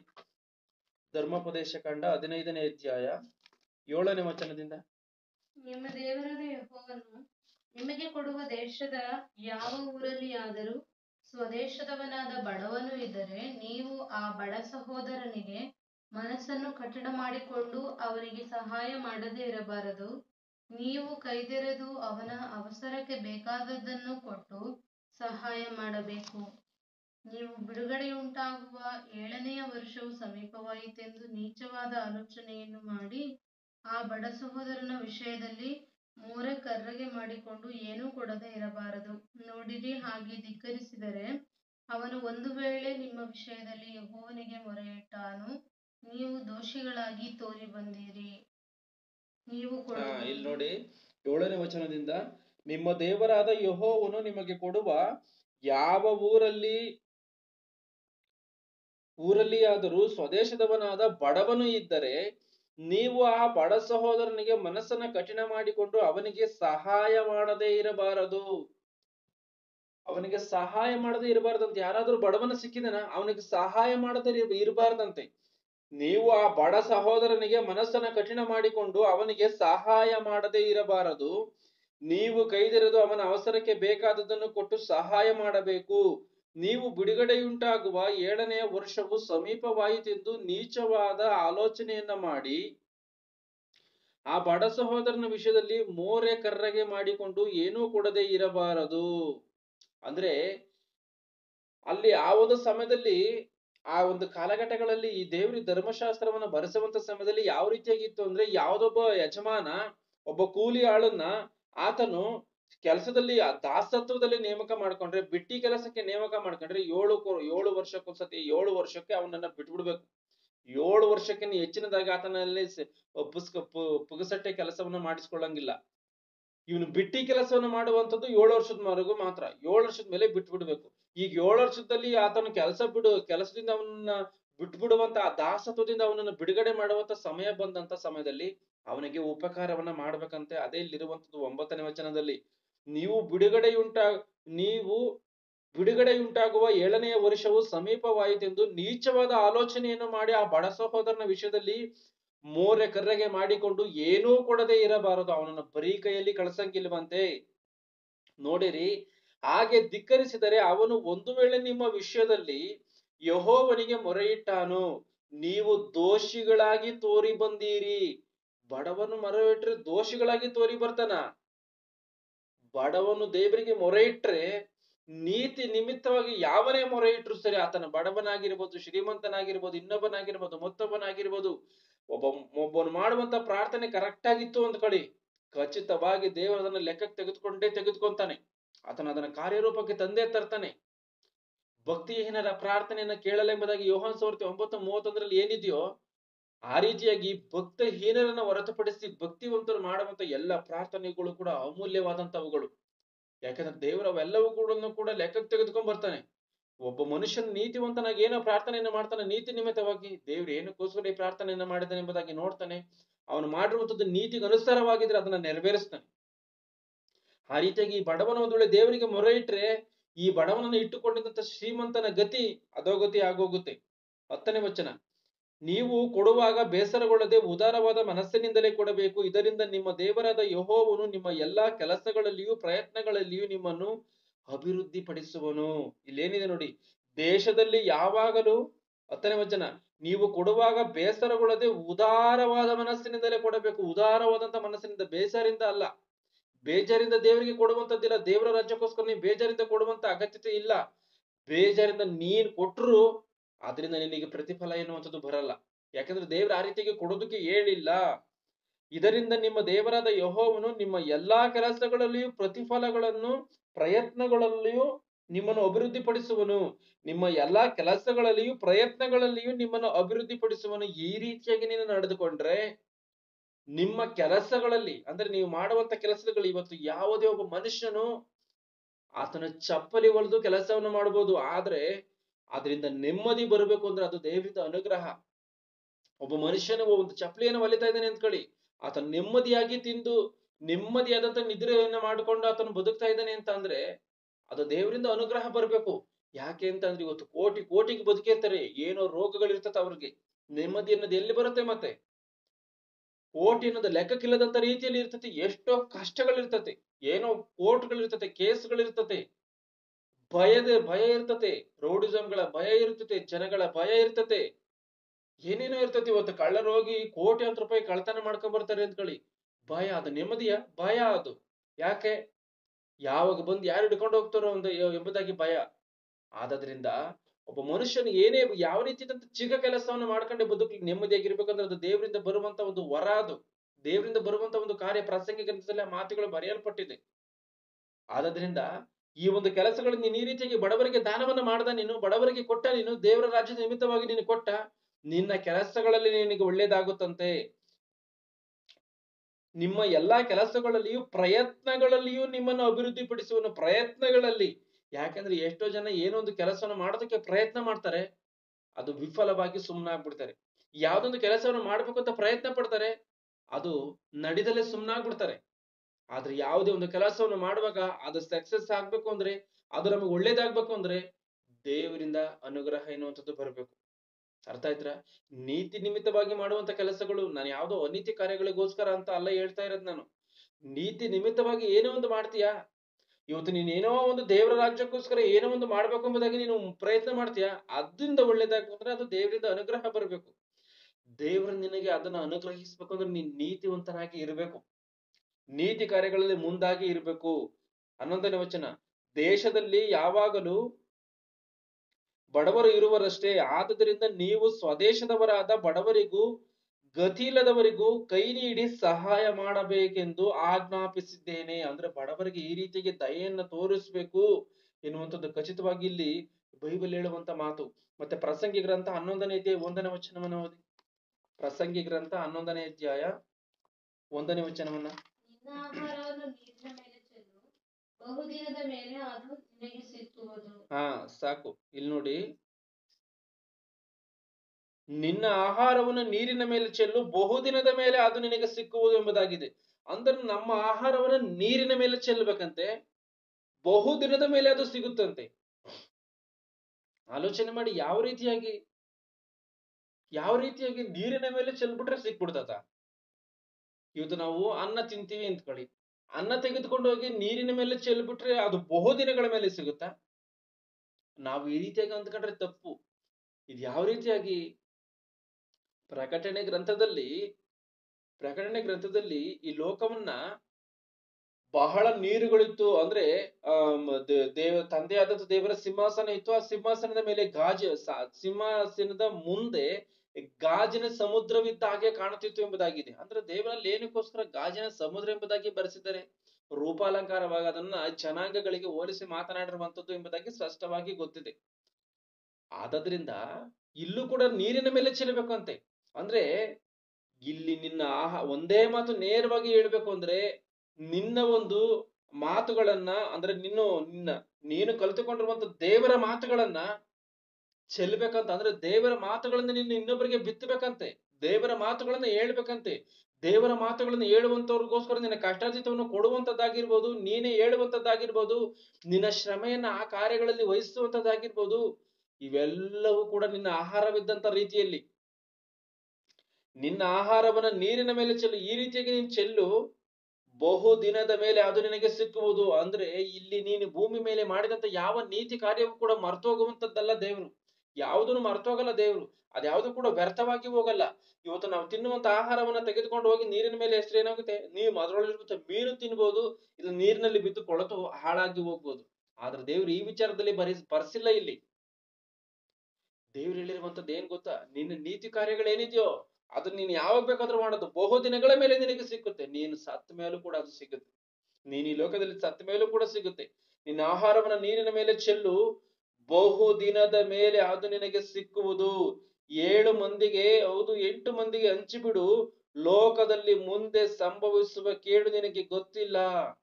ಲೋಕದಲ್ಲಿ ನಡೆಯುವಂತ ಕೇಡುಗಳು ನಿನಗೆ ಗೊತ್ತಿಲ್ಲ. ದೇವರು ಈ ಲೋಕದ ಮೇಲೆ ಸುರಿಸುವಂತ ಕೇಡುಗಳು ನಿನಗೆ ಗೊತ್ತಿಲ್ಲ. ಆದ್ರಿಂದ ಏನ್ ಮಾಡ್ಬೇಕು, ದೇವರ ಕೆಲಸವನ್ನ ಮಾಡುವಂತ ರೀತಿಯಲ್ಲಿ ನೀನು ಮುಂದಾಗಿರ್ಬೇಕು. ಯಾರಾದ್ರೂ ಸರಿ ಆಲೋಚನೆ ಮಾಡಿ, ದೇವರ ಮಾತುಗಳು ಯಾವ ರೀತಿಯಾಗಿ ಇದೆಯೋ ಎನ್ನುವಂಥದ್ದನ್ನ. ಮತ್ತಾಯನ ಬರೆದ ಸುವಾರ್ತೆ 10ನೇ ಅಧ್ಯಾಯ 42ನೇ ವಚನವನ್ನು ಓದಿ. ಮತ್ತಾಯನ ಬರೆದ ಸುವಾರ್ತೆ 10:42. ಮತ್ತು ಈ ಚಿಕ್ಕವರಲ್ಲಿ ಒಬ್ಬನಿಗೆ ಯೇಸುವಿನ ಶಿಷ್ಯರಿಂದ ಯಾವನಾದರೂ ಒಂದು ತಂಬಿಗೆ ತಣ್ಣೀರನ್ನಾದರೂ ಕುಡಿಯುವುದಕ್ಕೆ ಕೊಟ್ಟರೆ ಬರತಕ್ಕ ಪ್ರತಿಫಲವು ಅವನಿಗೆ ತಪ್ಪುವುದೇ ಇಲ್ಲವೆಂದು ನಿಮಗೆ ಸತ್ಯವಾಗಿ ಹೇಳುತ್ತೇನೆ ಅಂದನು. ಮತ್ತು ಈ ಚಿಕ್ಕವರಲ್ಲಿ ಒಬ್ಬನಿಗೆ ಯೇಸುವಿನ, ಇಲ್ಲಿ 40ನೇ ವಚನದಿಂದ ಗಮನಿಸಿ, ನಿಮ್ಮನ್ನು ಸೇರಿಸಿಕೊಳ್ಳುವವನು ನನ್ನನ್ನು ಸೇರಿಸಿಕೊಳ್ಳುವವನಾಗಿದ್ದಾನೆ, ನನ್ನನ್ನು ಸೇರಿಸಿಕೊಳ್ಳುವವನು ನನ್ನನ್ನು ಕಳುಹಿಸಿಕೊಟ್ಟ ಆತನನ್ನೇ ಸೇರಿಸಿಕೊಳ್ಳುವವನಾಗಿದ್ದಾನೆ. ಪ್ರವಾದಿಯನ್ನ ಪ್ರವಾದಿ ಎಂದು ಸೇರಿಸಿಕೊಳ್ಳುವವನು ಪ್ರವಾದಿಗೆ ಬರತಕ್ಕ ಪ್ರತಿಫಲವನ್ನು ಹೊಂದುವನು. ಪ್ರವಾದಿಯನ್ನ ಒಬ್ಬ ಪ್ರವಾದಿ ಕಣಪ ನೀನು ಎಂಬುದಾಗಿ ಸೇರಿಸಿಕೊಂಡ್ರೆ ಅವನಿಗೆ ಪ್ರವಾದಿಗೆ ಬರತಕ್ಕ ಪ್ರತಿಫಲವನ್ನ ಹೊಂದಿಕೊಳ್ತಾನಂತೆ. ಇಲ್ಲಿ ಮುಂದೆ ಏನಿದೆ, ನೀತಿವಂತನೆಂದು ಸೇರಿಸಿಕೊಳ್ಳುವವನು ನೀತಿವಂತನಿಗೆ ಬರತಕ್ಕ ಪ್ರತಿಫಲವನ್ನ ಹೊಂದುವನು. ಯಾವ್ದೊಬ್ಬ ಮನುಷ್ಯನನ್ನ ಈತನ ಒಳ್ಳೆ ಮನುಷ್ಯ ಎಂಬುದಾಗಿ ನಾವು ಮನೆ ಕರೆದು ಸತ್ಕರಿಸ್ತೀವಿ ಅಂದ್ರೆ, ಆ ನೀತಿವಂತನಿಗೆ ಏನ್ ದೇವರ ಪ್ರತಿಫಲವನ್ನ ಕೊಡ್ತಾನೋ ಆ ಪ್ರತಿಫಲದಲ್ಲಿ ಅಷ್ಟೇ ನೀನು ಭಾಗಿ. ಈತನ ಪ್ರವಾದಿ, ಈತನೇನೋ ಉನ್ನತವಾದಂತವನು, ಅವನು ಇವನು ಎಂಬುದಾಗಿ ನೀನೇನೋ ಆ ಬೇರೆ ಆಲೋಚನೆಗಳನ್ನ ಇಟ್ಕೊಂಡು, ಯಾವ ರೀತಿಯಾದಂತ ಆಲೋಚನೆಗಳನ್ನ ಇಟ್ಟುಕೊಂಡು ಸೇರಿಸ್ಕೊಂಡು ಅವ್ರಿಗೆ ಉಪಚಾರವನ್ನ ಮಾಡ್ತಿರೋ, ಆ ರೀತಿಯಾದಂತ ಪ್ರತಿಫಲ ಅಷ್ಟೇ ಬರುತ್ತೆ. ಆದ್ರೆ ಇಲ್ಲೇನಿದೆ 42ನ ಗಮನಿಸಿ, ಮತ್ತು ಈ ಚಿಕ್ಕವರಲ್ಲಿ ಒಬ್ಬನಿಗೆ ಯೇಸುವಿನ ಶಿಷ್ಯನಿಂದ ಯಾವನಾದರೂ ಒಂದು ತಂಬಿಗೆ ತಣ್ಣೀರನ್ನಾದರೂ ಕುಡಿಯುವುದಕ್ಕೆ ಕೊಟ್ಟರೆ ಬರತಕ್ಕ ಪ್ರತಿಫಲವು ಅವನಿಗೆ ತಪ್ಪುವುದೇ ಇಲ್ಲವೆಂದು ನಿಮಗೆ ಸತ್ಯವಾಗಿ ಹೇಳುತ್ತೇನೆ ಅಂದನು. ಅಂದ್ರೆ ಚಿಕ್ಕ ಒಂದು ನೀರನ್ನ ನೀನು ಯೇಸು ಕ್ರಿಸ್ತನ ಶಿಷ್ಯನು ಎಂಬುದಾಗಿ ನೀನು ಸೇರಿಸ್ಕೊಂಡ್ರೆ ಎಷ್ಟೋ ಉನ್ನತವಾದಂತ ಪ್ರತಿಫಲ. ಅಂದ್ರೆ ನೀತಿವಂತನಿಗೆ ಬರುವಂತ ಪ್ರತಿಫಲಕ್ಕಿಂತ, ಪ್ರವಾದಿಗೆ ಬರುವಂತ ಪ್ರತಿಫಲಕ್ಕಿಂತ ಎಲ್ಲದಕ್ಕಿಂತ ಹೆಚ್ಚಿನದಾದಂಥದ್ದು ಯೇಸು ಕ್ರಿಸ್ತನ ಶಿಷ್ಯನು ಎಂಬುದಾಗಿ ನಾವು ಸೇರಿಸ್ಕೊಂಡ್ರೆ. ಯಾವ್ದೊಬ್ಬ ಮನುಷ್ಯನನ್ನು ಯೇಸು ಕ್ರಿಸ್ತನ ಶಿಷ್ಯಂಕಣಪ್ಪ ಎಂಬುದಾಗಿ ಕರ್ಕೊಂಡು ಉಪಚಾರ ಮಾಡಿದಿರ, ಅವನಿಗೊಂದು ಚಿಕ್ಕ ನೀರನ್ನ ಕೊಟ್ಟಿದ್ದೀರಾ, ಎಷ್ಟೋ ಪ್ರತಿಫಲ. ಚಿಕ್ಕ ನೀರನ್ನ ಕೊಟ್ರೇನೆ ಎಷ್ಟೋ ಪ್ರತಿಫಲ ಇದೆ ಅಂತ ಅಂದ್ರೆ, ಅವನಿಗೆ ಅಡಿಗೆಯನ್ನ ಮಾಡಾಕಿದ್ರೆ, ಆತನಿಗೆ ಬಟ್ಟೆಗಳನ್ನ ಕೊಟ್ರೆ, ಅವನು ದೇವರ ಕೆಲಸವನ್ನು ಮಾಡುವಂತ ಕಾರಣ ಆತನಿಗೆ ಕಾಣಿಕೆಯನ್ನ ಕೊಟ್ರೆ, ಅದಿನ್ ಎಂತ ಉನ್ನತವಾಗಿರ್ತದೋ ಆಲೋಚನೆ ಮಾಡಿ. ನೀರಿಗೋಸ್ಕರವೇ ದೊಡ್ಡ ಪ್ರತಿಫಲ ಇದೆ ಅಂತಂದ್ರೆ, ಅವನು ಊಟಕ್ಕೆ ಹಾಕಿದ್ರೆ, ಇವೆಲ್ಲ ಮಾಡಿದ್ರೆ, ಅವನನ್ನ ಉಳಿಸ್ಕೊಂಡ್ರೆ, ಅವನಿಗೆ ಬೇಕಾದಂತ ಸತ್ಕಾರ್ಯಗಳನ್ನ ಮಾಡಿದ್ರೆ, ನೀನು ಅವನು ಮಾಡುವಂತ ಪ್ರತಿಯೊಂದು ನೀತಿ ಕಾರ್ಯಗಳಲ್ಲೂ ಕೂಡ ನಿನಗೆ ಪಾಲಿದೆ. ನಿನ್ನಿಂದ ಪಡೆದುಕೊಂಡು ಆತನ ಸೇವೆಯನ್ನು ಮಾಡ್ತಾನೋ ಅದೆಲ್ಲದರಲ್ಲೂ ನಿನಗೆ ಪಾಲಿದೆ. ನಿನ್ ನೀತಿ ಕಾರ್ಯಗಳಿಗೆ ನೀನು ಪಾಲುದಾರನಾಗಿದ್ದೀಯಾ? ಆಲೋಚನೆ ಮಾಡ್ಕೊಳ್ಳಿ, ಯಾವ ರೀತಿಯಾಗಿದೆಯೋ ಎನ್ನುವಂಥದ್ದನ್ನ. ನೀರನ್ನು ಕೊಟ್ಟರೆ ಆ ರೀತಿಯಾಗಿದೆ ಅಂತಂದ್ರೆ, ಬೇರೆದೆಲ್ಲ ಮಾಡಿದ್ರೆ ಯಾವ ರೀತಿಯಾಗಿರ್ತದೆ? ನೀನೇ ಆತನ ಜೊತೆಯಲ್ಲಿ ಹೋಗಿ ದೇವರ ಕೆಲಸವನ್ನು ಮಾಡಿದ್ರೆ ಅದಿನ್ಯಾ ರೀತಿಯಾಗಿರ್ತದೆ. ಇವೆಲ್ಲ ಮಾತುಗಳನ್ನು ಸರಿಯಾದಂತ ರೀತಿಯಲ್ಲಿ ಅರ್ಥ ಮಾಡಿಕೊಳ್ಬೇಕು. ಯಾಕೆ ದೇವರಿಗೆ, ಈಗ ನಾವು ಧರ್ಮೋಪದೇಶ ಕಾಂಡದಲ್ಲಿ ಒಂದು ಮಾತನ್ನ ನೋಡ್ಕೊಂಡು, ನಿನ್ನ ಕೆಲಸ ಕಾರ್ಯಗಳಲ್ಲಿ ಅಭಿವೃದ್ಧಿ ಪಡಿಸ್ತಾನೆ, ನೀನು ಬಡವರಿಗೆ ದಯ ತೋರಿಸಿದ್ರೆ ಅಂತನ. ಹೊಸ ಒಡಂಬಡಿಕೆಯಲ್ಲೂ ಕೂಡ ಈ ವಿಷಯದಲ್ಲಿ ಏನ್ ಬರೆಯಲ್ಪಟ್ಟಿದೆಯೋ, ರೋಮಾಪುರದವರಿಗೆ ಬರೆದ ಪತ್ರಿಕೆ 11ನೇ ಅಧ್ಯಾಯ 35ನೇ ವಚನವನ್ನ ಓದಿ. ರೋಮಾಪುರದವರಿಗೆ ಬರೆದ ಪತ್ರಿಕೆ 11ನೇ ಅಧ್ಯಾಯ 35ನೇ ವಚನವನ್ನ.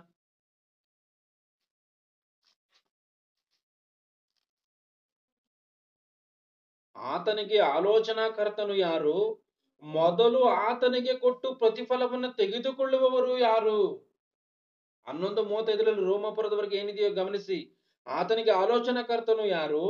ಮೊದಲು ಆತನಿಗೆ ಕೊಟ್ಟು ಪ್ರತಿಫಲವನ್ನ ತೆಗೆದುಕೊಳ್ಳುವವನು ಯಾರು ಎಂಬುದಾಗಿದೆ.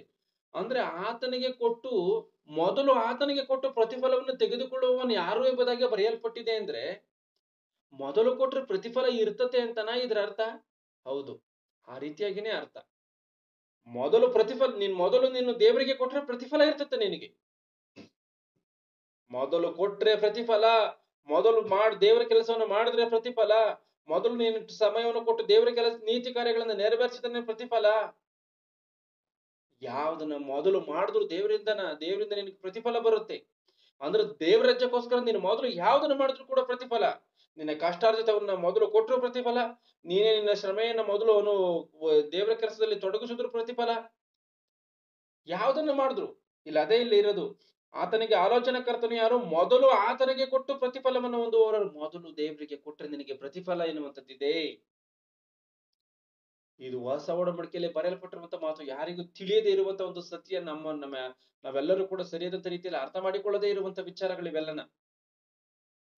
ಇವತ್ತು ಏನೋ ಒಂದು ನಮ್ಮ ಇಡೀ ಒಂದು ವಾರ ದುಡ್ಕೊಂಬಂದಿದೀವಿ ಅಂದ್ಕೊಳ್ಳಿ, ಅದರಲ್ಲಿ ಮೊದಲು ದೇವರಿಗೋಸ್ಕರ ತೆಗೆದಿಕ್ಕುವಂಥದ್ದು ಇದೆಯಲ್ಲ, ನಿಜವಾಗ್ಲೂ ನಿನಗೆ ಪ್ರತಿಫಲ. ಅದನ್ನ ಮೊದಲು ನೀನು ದೇವರಿಗೋಸ್ಕರ ಕೊಡುವಂಥದ್ದು ಇದೆಯಲ್ಲ, ಅದು ನಿಜವಾಗ್ಲೂ ಪ್ರತಿಫಲ. ಒಂದು ಸಮಯದಲ್ಲಿ ನಮ್ಗೆ ಮಹಾಸತ್ಯಗಳು ಗೊತ್ತಿಲ್ಲ, ಆದ್ರೂ ಕೂಡ ನಾನು ದಶಮ ಭಾಗ ಎನ್ನುವಂತ ಆಲೋಚನೆಯಲ್ಲೇ ಇದ್ದಿದ್ದೆ. ಆ ಒಂದು ಸಮಯದಲ್ಲಿ ಎಷ್ಟೋ ಕೂಲಿ ಕೆಲಸಗಳನ್ನ ಮಾಡ್ತಿದ್ದೆ ನಾನು. ಆ ಕೂಲಿ ಕೆಲಸಗಳನ್ನ ಮಾಡುವಂತ ಸಮಯದಲ್ಲಿ ಆ ಕೂಲಿ ನನಗೆ ಕೊಟ್ಟ ಕ್ಷಣದಲ್ಲೇನೆ ಮೊದಲು ನಾನು ಅದನ್ನ ಏನ್ ಮಾಡ್ತಿದ್ದೆ ಅಂದ್ರೆ, ಮೊದಲು ಕೈ ತೊಳ್ಕೊಂಡ್ ಬಂದು ಅದ್ರಲ್ಲಿ ನನಗೆ ಎಷ್ಟನ್ನ ಕೊಡ್ಬೇಕು ಅನ್ನೋ ಆಲೋಚನೆ ಇರ್ತತೋ ಅಷ್ಟನ್ನ ತೆಗೆದಿಕ್ತಾ ಇದ್ದೆ. ಅಂದ್ರೆ ಆ ಒಂದು ಸಮಯದಲ್ಲಿ ದಶಮಾಂಶ ಎನ್ನುವಂತ ಆಲೋಚನೆ ಇದ್ದಂತ ಕಾರಣ ಆ ದಶಮ ಭಾಗವನ್ನ ತೆಗೆದಿಕ್ಬಿಟ್ಟು ಮೊದಲು ಆಮೇಲೆ ಅದನ್ನ ಖರ್ಚು ಮಾಡ್ತಾ ಇದ್ದೆ ನಾನು. ಮೊದಲು ದೇವ್ರಿಗೆ ಕೊಡ್ಬೇಕಾದದನ್ನ ತೆಗೆದಿಕ್ಕಿ ಆಮೇಲೆ ನಾನು ದೇವರ ನನ್ನ ಕೆಲಸಕ್ಕೋಸ್ಕರ ಅದನ್ನ ತೊಡಗಿಸ್ಕೊಳ್ತಾ ಇದ್ದೆ. ಮೊದಲು ದೇವರಿಗೆ ತೆಗ್ದಿಕ್ಕಿ. ಅದು ದಶಮ ಭಾಗ ಆಲೋಚನೆಯಲ್ಲಿ, ಅಂದ್ರೆ ತಿಳಿವಳಿಕೆ ಇಲ್ಲದಂತ ಸಮಯದಲ್ಲಿ ಮಾಡಿರುವಂತ ಕೆಲಸ. ಆದ್ರೆ ಇವತ್ತಿಗೂ ಅಷ್ಟೇನೆ ನಾವು ದುಡಿದಂತ ಕಷ್ಟಾರ್ಜಿತಗಳಲ್ಲಿ ದೇವರಿಗೋಸ್ಕರ ಅಂತ ಮೊದಲು ಪ್ರತ್ಯೇಕಿಸಿ ಮಡಗಿನೇನೆ ಆಮೇಲಿಂದಲೇ ದೇವರ ಕೆಲಸವನ್ನು ನಮ್ಮ ಕೆಲಸಗಳನ್ನು ಮಾಡೋದಕ್ಕೋಸ್ಕರ ನಾವು ತೊಡಗಿಸ್ಕೊಳ್ತೀವಿ. ತೆಗ್ದಿಕ್ಕಿರುವಂತದ್ರಲ್ಲಿ ಏನ್ ಮಾಡ್ತೀವಿ? ಏನೋ ನೀತಿ ಕಾರ್ಯಗಳನ್ನ ನಡೆಸ್ತೀವಿ. ಈ ವಿಡಿಯೋ ಅಪ್ಲೋಡ್ ಮಾಡೋದಕ್ಕೋಸ್ಕರ ಹಾಕಿಕೊಳ್ಳುವಂತ ನೆಟ್ ಆಗಿರ್ಬೋದು, ಇಲ್ಲ ದೇವ್ರ ರಾಜ್ಯಕ್ಕೋಸ್ಕರ ಕೆಲಸ ಅವ್ರಿಗೆ ಕೊಡುವಂತದ್ದಾಗಿರ್ಬೋದು, ಯಾವ್ದೊಂದನ್ನು ನಡೆಸ್ತೀವಿ. ಏನಕ್ಕೋಸ್ಕರ ಗೊತ್ತಾ? ನಮ್ಮ ಕೆಲಸ ಕಾರ್ಯಗಳಲ್ಲಿ ನಾವು ಅಭಿವೃದ್ಧಿಯನ್ನ ಕಾಣಬೇಕು, ನಮ್ಮ ಮಾಡುವಂತ ಕೆಲಸ ಕಾರ್ಯಗಳಲ್ಲಿ ನೆಮ್ಮದಿಯಾಗಿರ್ಬೇಕು ಅಂತ. ಇವತ್ತು ನಾವು ದಿನಕ್ಕೆ 1,00,000 ರೂಪಾಯಿನ ದುಡಿದ್ರು ಕೂಡ ಏನೋ ರೋಗಗಳಿದೆ, ಹಾಸ್ಪಿಟ್ಲಿಗೆ ತೆಗೆದುಕೊಂಡು ಹೋಗಿ ಇಕ್ಬೇಕು ಅಂದ್ರೆ ಅದು ಯಾವ ರೀತಿಯಾಗಿ ಇರ್ತತೆ? ಆಲೋಚನೆ ಮಾಡಿ. ಎಷ್ಟೋ ದುಡ್ಡನ್ನ ದುಡಿತಾ ಇದೀವಿ, ಆದ್ರೂ ಕೋರ್ಟ್ಗೆ ಇಕ್ಬೇಕು, ಡಾಕ್ಟರ್ಗೆ ಇಡಬೇಕು, ಇಲ್ಲ ನಾವು ಮಾಡುವಂತ ಕೆಲಸಗಳಲ್ಲೇ ವಿಫಲವಾಗಿ ಹೋಗ್ತಾ ಇದೆ, ಅವುಗಳಿಗೆ ಖರ್ಚನ್ನು ಮಾಡ್ಬೇಕು. ಇಲ್ಲ ನಮ್ಮ ಮಕ್ಕಳಿಗೆ ಯಾವುದೋ ಒಂದು ಕುಂಠಿತವಾಗಿ ಹೋಗ್ತಿದೆ, ನಮ್ಮ ಮಕ್ಕಳಿಗೆ ಏನೋ ಅಸ್ವಸ್ಥತೆಗಳಿದೆ, ಏನೋ ಇದಕ್ಕೋಸ್ಕರ ವೇಸ್ಟ್ ಆಗಿ ಹೋಗ್ತಿದೆ ದುಡ್ಡು ಅಂದ್ರೆ ಅದು ಯಾವ ರೀತಿಯಾಗಿ ಇರ್ತದೆ? ಆದ್ರೆ ದೇವ್ರು ಯಾವ್ದನ್ನು ಕೂಡ ಇಲ್ಲದಂತ ರೀತಿಯಲ್ಲಿ ಕಾಪಾಡ್ತಾವನಲ್ಲ. ಇವತ್ತೊಬ್ಬ ಮನುಷ್ಯನಿಗೆ ಯಾವ್ದೊಂದು ರೋಗ ಬರ್ದಲೆ ರೀತಿಯಲ್ಲಿ ಆರೋಗ್ಯವಾಗಿದ್ದಾನೆ ಅಂದ್ರೆ ದೇವರಿಂದ ವರ, ಅದು ಮನುಷ್ಯನಿಗೆ ಲಾಭ. ಅದು ಲಾಭ. ಯಾಕೆ ಅಂತಂದ್ರೆ ನಮ್ಮಂತ ಇರುವಂತ ಒಬ್ಬ ಮನುಷ್ಯರಿಗೆ ಏನೋ ಕಾಯಿಲೆಗಳು ಬಂದಿರ್ತತೆ. ಆ ಕಾಯಿಲೆಗಳು ಬಂದಂತ ಸಮಯದಲ್ಲಿ ಲಕ್ಷಾನುಗಟ್ಲೆ ದೇವರ ಕೆಲಸಕ್ಕೋಸ್ಕರ ಉಪಯೋಗಿಸುವಂತ ಆ ಹಣವನ್ನ ತಗೊಂಡೋಗಿ ಏನ್ ಮಾಡ್ತಾರೆ, ಹಾಸ್ಪಿಟ್ಲ್ಗಳಿಗೆ ಹಾಕ್ತಿರ್ತಾರೆ. ಕಾಯಿಲೆ ಬಂದಿದೆ ಅಂತ ಹೇಳಿ ಲಕ್ಷಾನುಗಟ್ಲೆ ಹಾಸ್ಪಿಟ್ಲ್ಗಳಿಗೆ ಖರ್ಚು ಮಾಡ್ತಾ ಇದೆ ಅಂದ್ರೆ ಅದು ಲಾಸ್ ಅಲ್ವಾ ಮನುಷ್ಯನಿಗೆ? ಲಾಸೆ. ಯಾವುದೇ ರೋಗ ಇಲ್ಲದಂತ ರೀತಿಯಲ್ಲಿ ನಾವಿದ್ದೀವಿ ಅಂದ್ರೆ ಅದು ನಮಗೆ ಲಾಭ ಅಲ್ವಾ? ಅಷ್ಟು ದುಡ್ಡನ್ನ ಖರ್ಚು ಮಾಡುವಂಥದ್ದು ನಮ್ಮ ಲೆಕ್ಕಕ್ಕೆ ಇಲ್ವಲ್ಲ, ನಮ್ಮ ಪಾಲಿಗೆ ಇಲ್ವಲ್ಲ, ಅದು ಲಾಭ ಅಲ್ವಾ? ಲಾಭವೇ. ಮತ್ತೆ ದೇವರ ರಾಜ್ಯಕ್ಕೋಸ್ಕರ ಕೊಡುವಂತದಕ್ಕೆ ಯಾಕೆ ಹಿಂದು ಮುಂದೆ ನೋಡ್ಬೇಕು? ದೇವರು ಇವೆಲ್ಲವನ್ನ ಒಂದು ರೋಗ ಬರದಂತ ರೀತಿಯಲ್ಲಿ ಕಾಪಾಡ್ತಾ ಇದ್ದಾನೆ, ಒಂದು ಕೇಡು ಬರದಂತ ರೀತಿಯಲ್ಲಿ ದೇವರು ಕಾಪಾಡ್ತಾ ಇದ್ದಾನೆ. ಇವತ್ತು ನನಗೂ ಸುರಕ್ಷಿತವಾಗಿದ್ದೀವಿ ಅಂದ್ರೆ ಅದು ದೇವರ ಒಂದು ದಯೆ ಅಲ್ವಾ? ಮತ್ತೆ ಆತನ ಕೆಲಸವನ್ನು ಮಾಡೋದ್ರಲ್ಲಿ ಏಕೆ ಹಿಂದೆ ಮುಂದೆ ನೋಡ್ಬೇಕು? ಮೊದಲು ಆತನಿಗೆ ಕೊಟ್ಟು ಪ್ರತಿಫಲವನ್ನ ತೆಗೆದುಕೊಳ್ಳುವವನು ಯಾರು ಅಂದ್ರೆ ನೀನು ಮೊದಲು ಏನೇ ಮಾಡಿದ್ರು ದೇವರ ರಾಜ್ಯಕ್ಕೋಸ್ಕರ ಪ್ರತಿಫಲ ಎನ್ನುವಂಥದ್ದು ಇದೆ ನಿನಗೆ. ಖಚಿತವಾಗಿದ್ದು ತಪ್ಪಿ ಹೋಗಲ್ಲ. ಯಾಕಂದ್ರೆ ಇದು ನಾನು ಸ್ವಲ್ಪ ದಿನವೇ ಆಗಿರ್ಬೋದು ದೇವರ ದಾರಿ ಮಾರ್ಗಗಳಲ್ಲಿ ಬಂದು ನಾನು ಕಂಡಿರುವಂತ ಅನುಭವಗಳು ಇದು ನಾನು ಕಂಡಿರುವಂತ ಅನುಭವಗಳು. ಅದು ನಿನ್ನ 1 ರೂಪಾಯಿ ಆಗಿರ್ಬೋದು. ನೀನು ಒಂದು ಸಮಯದಲ್ಲಿ ಏನೋ ಒಂದು 10 ರೂಪಾಯಿನ ದುಡಿದ್ಕೊಂಬತ್ತೀಯ ಅಂತ, ಇಲ್ಲ ನೀನು 1,000 ರೂಪಾಯಿನ ದುಡಿದ್ಕೊಂಬಂದಿದ್ಯಾ ಅಂತ, ನೀನು ಎಷ್ಟು ದುಡ್ಕೊಂಬಂದಿದ್ರೆ ಲೆಕ್ಕಕ್ಕಿಲ್ಲ. ನೀನು ದೇವರ ರಾಜ್ಯಕ್ಕೋಸ್ಕರ ದೇವರಿಗೋಸ್ಕರ ಅಂತ ಹೇಳಿ ಅದರಲ್ಲಿ 1 ರೂಪಾಯಿನ ಕೊಡ್ತೀಯ ಆಸೆ ಪಟ್ಟು. 1 ರೂಪಾಯಿ ಆಗಿರ್ಬೋದು. ನಾನು ನೀತಿ ನಿಮಿತ್ತವಾಗಿ ಮಾತಾಡ್ತೀನಿ. ನೀನ್ ಇಷ್ಟಪಟ್ಟು 1 ರೂಪಾಯಿನ ಕೊಡ್ತೀಯ, ಅದೆಷ್ಟೋ ಬೆಲೆಯುಳ್ಳಂತದ್ದಾಗಿರ್ತದೆ. ನೀನು ಕೊಡುವಂತ ಪೂರ್ತಿ ಕೊಡ್ತೀಯ, ಅದು ನಿನ್ನ ಇಷ್ಟಾನುಸಾರವಾಗಿರ್ಬೇಕಷ್ಟೇ. ಅದು ಎಷ್ಟೋ ಬೆಲೆಯುಳ್ಳಂತದ್ದಾಗಿರ್ತದೆ ದೇವರ ಲೆಕ್ಕದಲ್ಲಿ. ಏನಪ್ಪ 1 ರೂಪಾಯಿ ಅಂತ ಹೇಳಿ ನಾವ್ ಅಂದ್ಕೋಬಹುದು, ಆದ್ರೆ ಅದು ಇಷ್ಟೋ ಬೆಲೆಯುಳ್ಳಂತದ್ದಾಗಿರ್ತದೆ. ಆದ್ರೆ ಮೊದಲು ನೀನ್ ದೇವರಿಗೆ ಕೊಡುವಂತ ಮರ್ಯಾದೆ ಅದು ದೇವರ ರಾಜ್ಯಕ್ಕೋಸ್ಕರ ಕೊಡುವಂತ ಬೆಲೆ ಅದು. ಆ ರೀತಿಯಾಗಿರ್ಬೇಕು ಮನುಷ್ಯನು. ದೇವರಿಗೆ ಕೊಡುವಂತ ಬೆಲೆ ಆ ರೀತಿಯಾಗಿರ್ಬೇಕು. ಮೊದಲು ಆತನಿಗೆ ಕೊಟ್ಟ ಪ್ರತಿಫಲವನ್ನು ಹೊಂದುವವರು ಯಾರು ಅಂತಂದ್ರೆ, ಮೊದಲು ಆತನಿಗೆ ಕೊಟ್ಟರೆ ಪ್ರತಿಫಲ ಇರ್ತದೆ. ಮೊದಲು ಆತನ ಕೆಲಸವನ್ನ ಮಾಡಿದ್ರೆ, ಆತನಿಗೋಸ್ಕರ ಕೆಲಸವನ್ನ ಮಾಡಿದ್ರೆ ಪ್ರತಿಫಲ ಇರ್ತದೆ. ಆತನಿಗೆ ಮೊದಲು ಕೊಟ್ಟರೆ ಪ್ರತಿಫಲ, ಆತನಿಗೆ ಮೊದಲು ಮಾಡಿದ್ರೆ ಪ್ರತಿಫಲ, ಆತನಿಗೋಸ್ಕರ ಮೊದಲು ಬದುಕಿದ್ರೇನೆ ಪ್ರತಿಫಲ. ಏನ್ ಮಾಡಿದ್ರು ಮೊದಲು ಆತನಿಗೋಸ್ಕರ ಏನೇ ಮಾಡು ಪ್ರತಿಫಲ ಎನ್ನುವಂಥದ್ದು ಇರುತ್ತದೆ. ಅದನ್ನ ಚೆನ್ನಾಗಿ ಗಮನಿಸಬೇಕು. ಮತ್ತೆ 2 ಕೊರಿಂಥ 8ನೇ ಅಧ್ಯಾಯದಲ್ಲಿ ತಲೆಬರಹವನ್ನು ಓದಿ. 2 ಕೊರಿಂಥಿ 8ನೇ ಅಧ್ಯಾಯ ತಲೆಬರಹವನ್ನ ಅದೇ ಓದು. ಯೆರೂಸಲೇಮಿನ ಬಡ ಕ್ರೈಸ್ತರಿಗಾಗಿ ಹಣ ಸಹಾಯ ಮಾಡುವುದರ ವಿಷಯ. ಇಲ್ಲಿ ಏನಿದೆಯೋ ನೋಡಿ, ಯೆರೂಸಲೇಮಿನ ಬಡ ಕ್ರೈಸ್ತರಿಗಾಗಿ ಹಣ ಸಹಾಯ ಮಾಡುವುದರ ವಿಷಯ ಎಂಬುದಾಗಿ ಬರೆಯಲ್ಪಟ್ಟಿದೆ. ಅಂದ್ರೆ ಯೆರೂಸಲೇಮಿನಲ್ಲಿರುವಂತಹ ಬಡವರಿಗೆ ಸಹಾಯವನ್ನ ಮಾಡಬೇಕಂತೆ. ಅಂದ್ರೆ ಯೆರೂಸಲೇಮಿನಲ್ಲಿರುವಂತಹ ಬಡವರಿಗೆ ಸಹಾಯವನ್ನ ಮಾಡ್ಬೇಕು ಅಂದ್ರೆ ಯಾವ ರೀತಿಯಾಗಿ? ಅಲ್ಲಿರುವಂತ ಯಾರಿಗೋ ಬಟ್ಟೆ ಇಲ್ಲದಂತವ್ರಿಗೋ ಊಟ ಇಲ್ಲದಂತವ್ರಿಗೋ ಅಲ್ಲ, ಸಭೆಯಲ್ಲಿರುವಂತವ್ರಿಗೆ ಇಲ್ಲಿ ಸಹಾಯವನ್ನು ಮಾಡುವಂತ ವಿಷಯದಲ್ಲಿ ಪೌಲನು ಇಲ್ಲಿ ಆ ಕಾರ್ಯದಲ್ಲಿ ಮುಂದಾಗಿರ್ತಾನೆ. ಧರ್ಮ ದ್ರವ್ಯಗಳನ್ನ ಕೂಡಿಸ್ತಾರೆ, ಅಂದ್ರೆ ಆ ಸಭೆಗಳಲ್ಲಿ ಹಣವನ್ನ ಕೂಡಿಸಿ ಏನ್ ಮಾಡ್ತಾರೆ, ಯೆರೂಸಲೇಮಿನಲ್ಲಿಂತ ಬಡವರಿಗೆ ಕಳಿಸ್ತಾರೆ. ಅಂದ್ರೆ ಸಭೆಯಲ್ಲಿರುವಂತವರಿಗೆ, ದೇವರ ಮಕ್ಕಳಾಗಿರುವಂತವರಿಗೆ. ಇವತ್ತು ಒಬ್ಬ ಪ್ರಧಾನಿ ಆಗಿರ್ಬೋದು, ಅವರು ದೇವರ ಮಾತುಗಳನ್ನ ತಿಳಿಯದೇ ಇರುವಂತ ಬಡವರು, ಅವರಿಗೆ ದಾನ ಧರ್ಮಗಳನ್ನ ಮಾಡ್ಬೇಕು ಅಂದ್ರೆ ಯಾವ ರೀತಿ? ಹಣದಲ್ಲಿ ಅಲ್ಲ, ದೇವರ ಮಾತುಗಳನ್ನ ಹೇಳ್ಬೇಕು ಅವ್ರಿಗೆ. ಇದನ್ನ ಚೆನ್ನಾಗಿ ಅರ್ಥ ಮಾಡಿಕೊಳ್ಬೇಕಾಗಿರುವಂತ ವಿಚಾರ. ದೇವರನ್ನ ಅರ್ತಿರುವಂತವ್ರು ಏನಿದಾರಲ್ಲ, ದೇವರನ್ನ ಅರ್ಥ ಮಾಡ್ಕೊಂಡಿರುವಂತವ್ರು ಏನಿದಾರಲ್ಲ, ಸತ್ಯವಾಗಿ ನಡೆದುಕೊಳ್ಳುವಂತವ್ರು ಏನಿದಾರಲ್ಲ, ಅವರಿಗೆ ಧರ್ಮ ಅಂದ್ರೆ ನಿನ್ನ ಹಣ ಸಹಾಯವನ್ನ ಮಾಡ್ಬೇಕು. ಆದ್ರೆ ದೇವರನ್ನ ಅರ್ಥ ಮಾಡಿಕೊಳ್ಳದೇ ಇರುವಂತ ಏನಿದಾರೋ ಅವ್ರಿಗೆ ಹಣ ಸಹಾಯ ಅಲ್ಲ, ಅವರಿಗೆ ದೇವರ ಮಾತುಗಳನ್ನ ಹೇಳಬೇಕು. ಈತನು ದೇವರ ಮಾತುಗಳನ್ನ ಹೇಳಿ ತಿಳ್ಕೊಂಡಿಲ್ಲ ಎಂಬುದಾಗಿ ಆತನಿಗೆ ಹೋಗಿ ಹಣ ಸಹಾಯವನ್ನು ಮಾಡಿದ್ರೆ ಅದೇನಾಗುತ್ತೆ? ಅದು ಯಾವ ಲೆಕ್ಕಕ್ಕೆ ಬರಲ್ಲ. ಆತನ ಹಣವನ್ನು ಏನಕ್ಕೆ ಬೇಕಾದ್ರೂ ಬಳಸ್ಕೊಳ್ತಾನೆ. ಆದ್ರೆ ಆತನಿಗೆ ದೇವರ ಮಾತುಗಳನ್ನು ಹೇಳ್ಬೇಕು. ಅಂತ ದೇವರ ಮಾತುಗಳನ್ನು ಹೇಳಲಿಕ್ಕಿರುವಂತ ಸೇವಕರಿಗೆ ಸಹಾಯವನ್ನ ಮಾಡಿ ನೀತಿ ಕಾರ್ಯಗಳನ್ನ ನೆರವೇರಿಸಬೇಕು. ಇಲ್ಲಿ ಯೆರೂಸಲೇಮಿನಲ್ಲಿದ್ದಂತ ಬಡ ಜನಗಳಿಗೆ, ಸಭೆಯಲ್ಲಿದ್ದಂತ ಬಡವರಿಗೆ ಹಣ ಸಹಾಯವನ್ನ ಮಾಡೋದಕ್ಕೋಸ್ಕರನ ಪೌಲನಿಲ್ಲಿ ಆ ಕಾರ್ಯಕ್ರಮವನ್ನ ಮಾಡ್ತಾ ಇದ್ದಾನೆ. ಯೆರೂಸಲೇಮಿನ ಬಡ ಕ್ರೈಸ್ತರಿಗಾಗಿ ಹಣ ಸಹಾಯ ಮಾಡುವುದರ ವಿಷಯ ಎಂಬುದಾಗಿ ಇಲ್ಲಿ ಬರೆಯಲ್ಪಟ್ಟಿದೆ ನೋಡಿ. ಅಂದ್ರೆ ಈ ರೀತಿಯಾದಂತ ಕೆಲಸಕ್ಕೆ ಮುಂದಾಗಿದ್ದಾರೆ ಅವರು. ಬಡವರಿಗೆ ಸಹಾಯ ಮಾಡ್ಬೇಕು ಅಂತ, ಅಂದ್ರೆ ದೇವರ ದಾರಿ ಮಾರ್ಗಗಳಲ್ಲಿ ಇರುವಂತವರಿಗೆ. 2 ಕೊರಿಂಥ 8:12 ಓದಿ. ಅದರಲ್ಲಿ 8ನೇ ಅಧ್ಯಾಯ 12ನೇ ವಚನವನ್ನ, ಒಬ್ಬನು ಕೊಡುವುದಕ್ಕೆ ಮನಸ್ಸುಳ್ಳವನಾಗಿರುವಲ್ಲಿ ಅವನು ತನ್ನಲ್ಲಿ ಇರುವುದಕ್ಕೆ ಅನುಸಾರವಾಗಿ ಕೊಟ್ಟರೆ ಅದು ಸಮರ್ಪಕವಾಗಿರುವುದು. 12ರಲ್ಲಿ ಏನಿದೆಯೋ ನೋಡಿ, ಒಬ್ಬನು ಕೊಡುವುದಕ್ಕೆ ಮನಸ್ಸುಳ್ಳವನಾಗಿರುವಲ್ಲಿ, ಅಂದ್ರೆ ಒಬ್ಬನು ನೀತಿ ನಿಮಿತ್ತವಾಗಿ ಕೊಡಬೇಕು ಎನ್ನುವಂತ ಮನಸ್ಸು ಇದ್ದು ಅವನು ತನ್ನಲ್ಲಿ ಇರುವುದಕ್ಕೆ ಅನುಸಾರವಾಗಿ ಕೊಟ್ರೆ, ಅದು ಸಮರ್ಪಕವಾಗಿ ಇರ್ತದೆ. ಇವತ್ತು ನಾವು ದೇವರ ರಾಜ್ಯಕ್ಕೋಸ್ಕರ ಕೊಡ್ಬೇಕು ಎನ್ನುವಂಥದ್ದನ್ನ ನಾವು ಆಸೆ ಐತೆ ಅಂದ್ಕೊಂಡ್ಬಿಟ್ಟು ಎಲ್ಲೋ ಹೋಗಿ ನಾವು ದೊಡ್ಡ ಸಾಲವನ್ನ ಮಾಡ್ಬಿಟ್ಟು ತಂದು ದೇವರ ರಾಜ್ಯಕ್ಕೋಸ್ಕರ ಕೊಟ್ಬಿಟ್ಟು ಅದನ್ನ ತೀರ್ಸೋದಕ್ಕಾಗದ ಅಂತ ರೀತಿಯಲ್ಲಿ ಮಾಡ್ಕೊಂಡು ಏನೋ ಒಬ್ಬ ಮನುಷ್ಯನಿಂದ ನೀವು ದೂಷಣೆಗೆ ಒಳಗಾಗುವಂತ ರೀತಿಯಲ್ಲಿ ನೀವು ಆಗಕ್ ಹೋಗ್ಬಾರ್ದು. ಕೊಡ್ಬೇಕು ಅನ್ನೋ ಆಸೆ ಇದೆಯಾ, ನಿನ್ನ ಶಕ್ತ್ಯಾನುಸಾರವಾಗಿ ಇರಬೇಕು.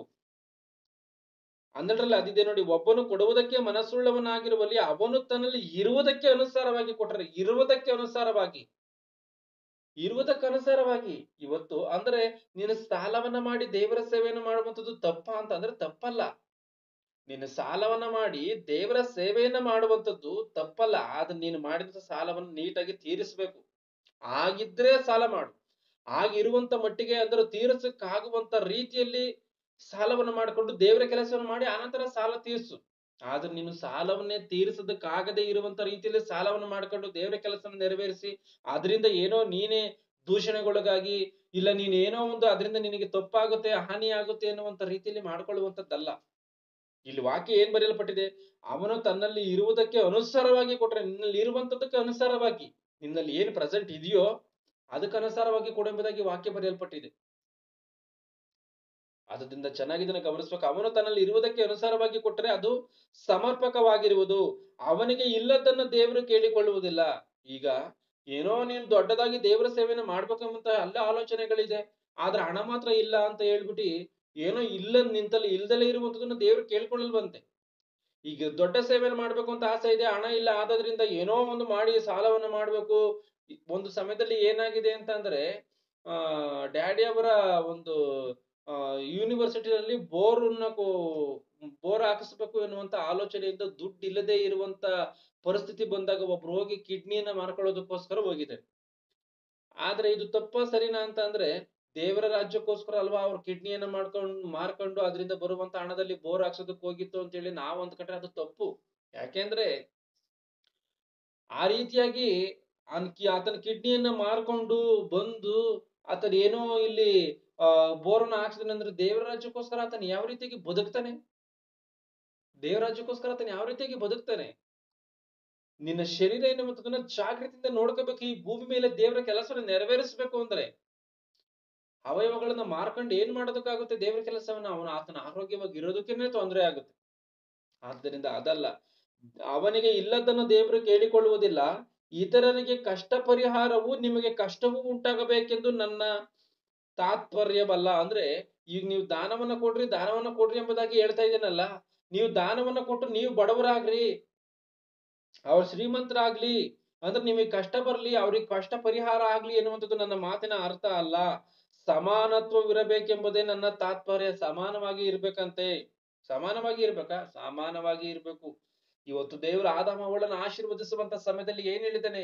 ನೀವು ಬಹು ಅಭಿವೃದ್ಧಿಯನ್ನ ಹೊಂದ್ರಿ, ಅಂದ್ರೆ ಈ ಭೂಮಿಯನ್ನ ನೀವು ವಶಪಡಿಸಿಕೊಳ್ಳ್ರಿ, ಈ ಭೂಮಿಯನ್ನ ತುಂಬಿಕೊಳ್ರಿ ಎಂಬುದಾಗಿ ಹೇಳಿದ್ದಾನೆ.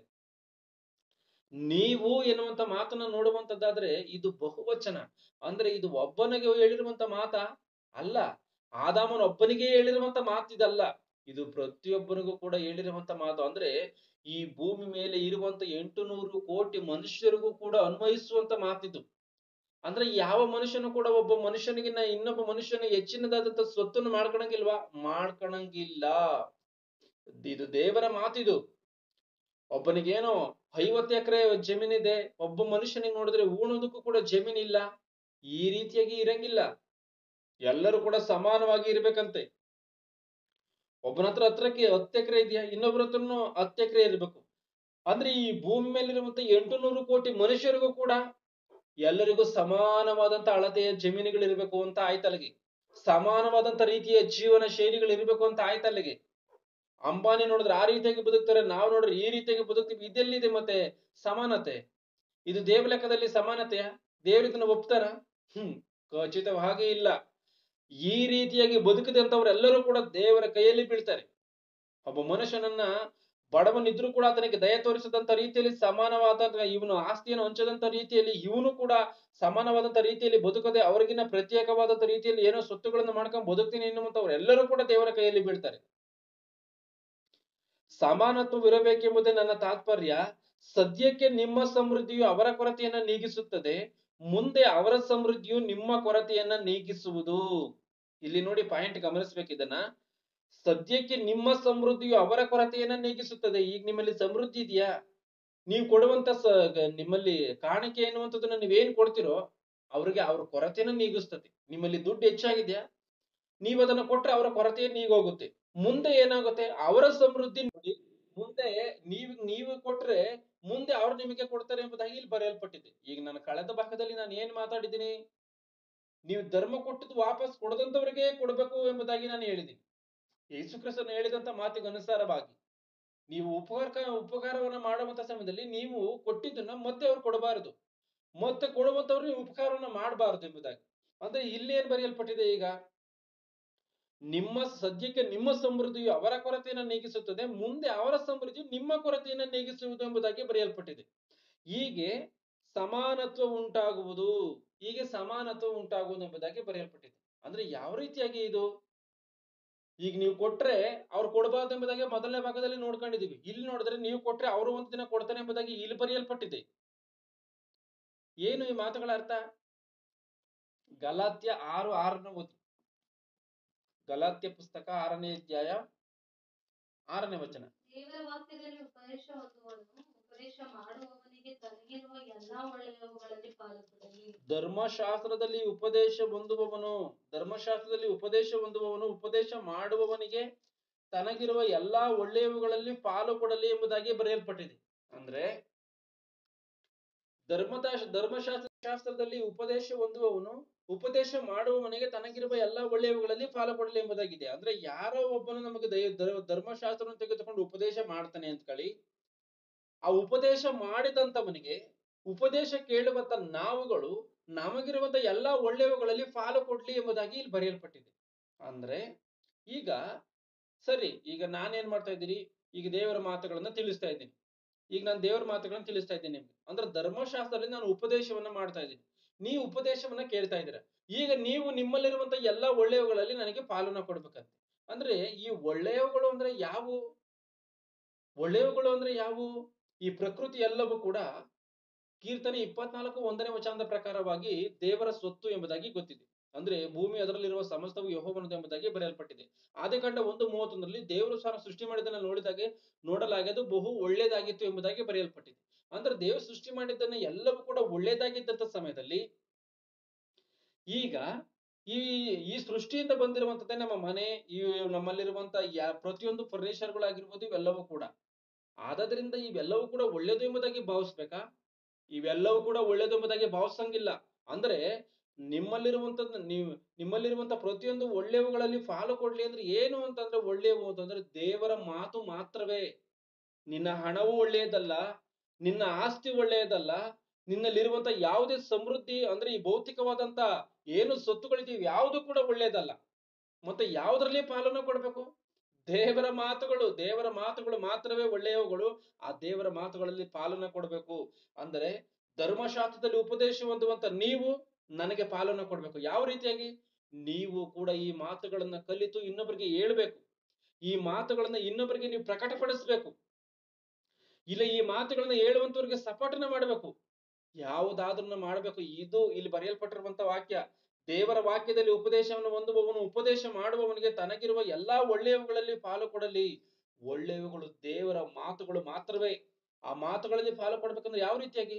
ಈ ಮಾತುಗಳನ್ನ ಕಲಿತಿರುವಂತ ನೀವು ಇನ್ನೊಬ್ಬರಿಗೆ ಮಾತುಗಳನ್ನ ಹೇಳುವಂತ ರೀತಿಯಲ್ಲಿ ಇರಬೇಕು. ಆಲೋಚನೆ ಮಾಡಿ ಯಾವ ರೀತಿಯಾಗಿದೆ ಒಂದು ವಾಕ್ಯಕ್ಕೂ ಇನ್ನೊಂದು ವಾಕ್ಯಕ್ಕೂ. ಅಲ್ಲಿ ನೋಡಿದ್ರೆ ಧರ್ಮ ಕಾರ್ಯಗಳನ್ನ ನೀನು ವಾಪಸ್ ಕೊಡದಲ್ಲೇ ಇರುವಂತವ್ರಿಗೆ ಮಾಡ್ಬೇಕೆಂಬುದಾಗಿ ಬರೆಯಲ್ಪಟ್ಟಿದೆ. ಇಲ್ಲಿ ನೋಡಿದ್ರೆ ನೀವು ಧರ್ಮವನ್ನ ಕೊಟ್ರೆ ಅವರು ನಾಳೆ ದಿನ ನಿಮಗೂ ಕೊಡ್ತಾರೆ, ಸಮಾನತ್ವ ಇರ್ತದೆ ಎಂಬುದಾಗಿ ಇಲ್ಲಿ ಬರೆಯಲ್ಪಟ್ಟಿದೆ. ಮತ್ತೆ ಯಾವ ರೀತಿಯಾಗಿ ಅಂತ ಅಂದ್ರೆ, ನೀನು ಧರ್ಮಶಾಸ್ತ್ರದಲ್ಲಿ ಉಪದೇಶ ಹೊಂದಿರುವಂತ ನೀನು ಅವನಿಗೆ ಸಹಾಯವನ್ನ ಮಾಡಿದ್ಯಾ, ನೀನು ಅವನಿಗೆ ಉಪಕಾರವನ್ನ ಮಾಡಿದ್ಯಾ, ಅದು ಏನಾಗುತ್ತೆ? ದೇವರಿಂದ ಬರುವಂತ ಪ್ರತಿಫಲ. ಯಾಕೆ ಅಂತಂದ್ರೆ ಜ್ಞಾನೋಕ್ತಿಗಳಲ್ಲಿ ಒಂದು ವಾಕ್ಯವನ್ನು ಓದ್ಕೊಂಡಿದ್ದೀವಿ, 19ನೇ ಅಧ್ಯಾಯ 17ನೇ ವಚನದಲ್ಲಿ, ಬಡವರಿಗೆ ದಯ ತೋರಿಸುವವನು ಯೆಹೋವನಿಗೆ ಸಾಲ ಕೊಡುವವನಾಗಿದ್ದಾನೆ, ಆ ಒಂದು ಉಪಕಾರಕ್ಕೆ ಪ್ರತ್ಯುಪಕಾರವನ್ನ ದೇವರೇ ಮಾಡ್ತಾನೆ ಅಂತಾನೆ. ದೇವರೇ ಮಾಡ್ತಾನೆ ಅಂತ 19-17 ಬೇಗ ಒಂಚೂರು ಓದ್ಬಿಡಿ.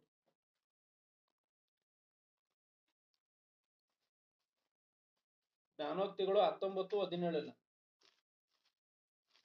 ಬಡವರಿಗೆ ದಯ ತೋರಿಸುವ ಯೆಹೋವನಿಗೆ ಸಾಲ ಕೊಡುವನು, ಹಾ, ಆ ಉಪಕಾರಕ್ಕೆ ಯೆಹೋವನೇ ಆ ಉಪಕಾರಕ್ಕೆ ಯೆಹೋವನೇ ಪ್ರತ್ಯುಪಕಾರ ಮಾಡುವನು. ಅಂದ್ರೆ ಇವತ್ತು ಯೆರೂಸಲೇಮಿನಲ್ಲಿದ್ದಂತ ಬಡ ಜನಗಳಿಗೆ ಇವರು ಹೋಗಿ ಹಣ ಸಹಾಯವನ್ನ ಮಾಡಿದ್ರು ಅಂದ್ಕೊಳ್ಳಿ, ಅವರು ಏನ್ ಮಾಡ್ತಾರೆ? ನೀತಿ ಮಾರ್ಗದಲ್ಲಿ ಇನ್ನು ಮುಂದೆ ಇರ್ತಾರೆ, ಜೀವನಗಳನ್ನ ಮಾಡ್ಕೊತಾರೆ, ನೀತಿ ಮಾರ್ಗದಲ್ಲಿ ಮುಂದೆ ಸಾಗ್ತಾರೆ.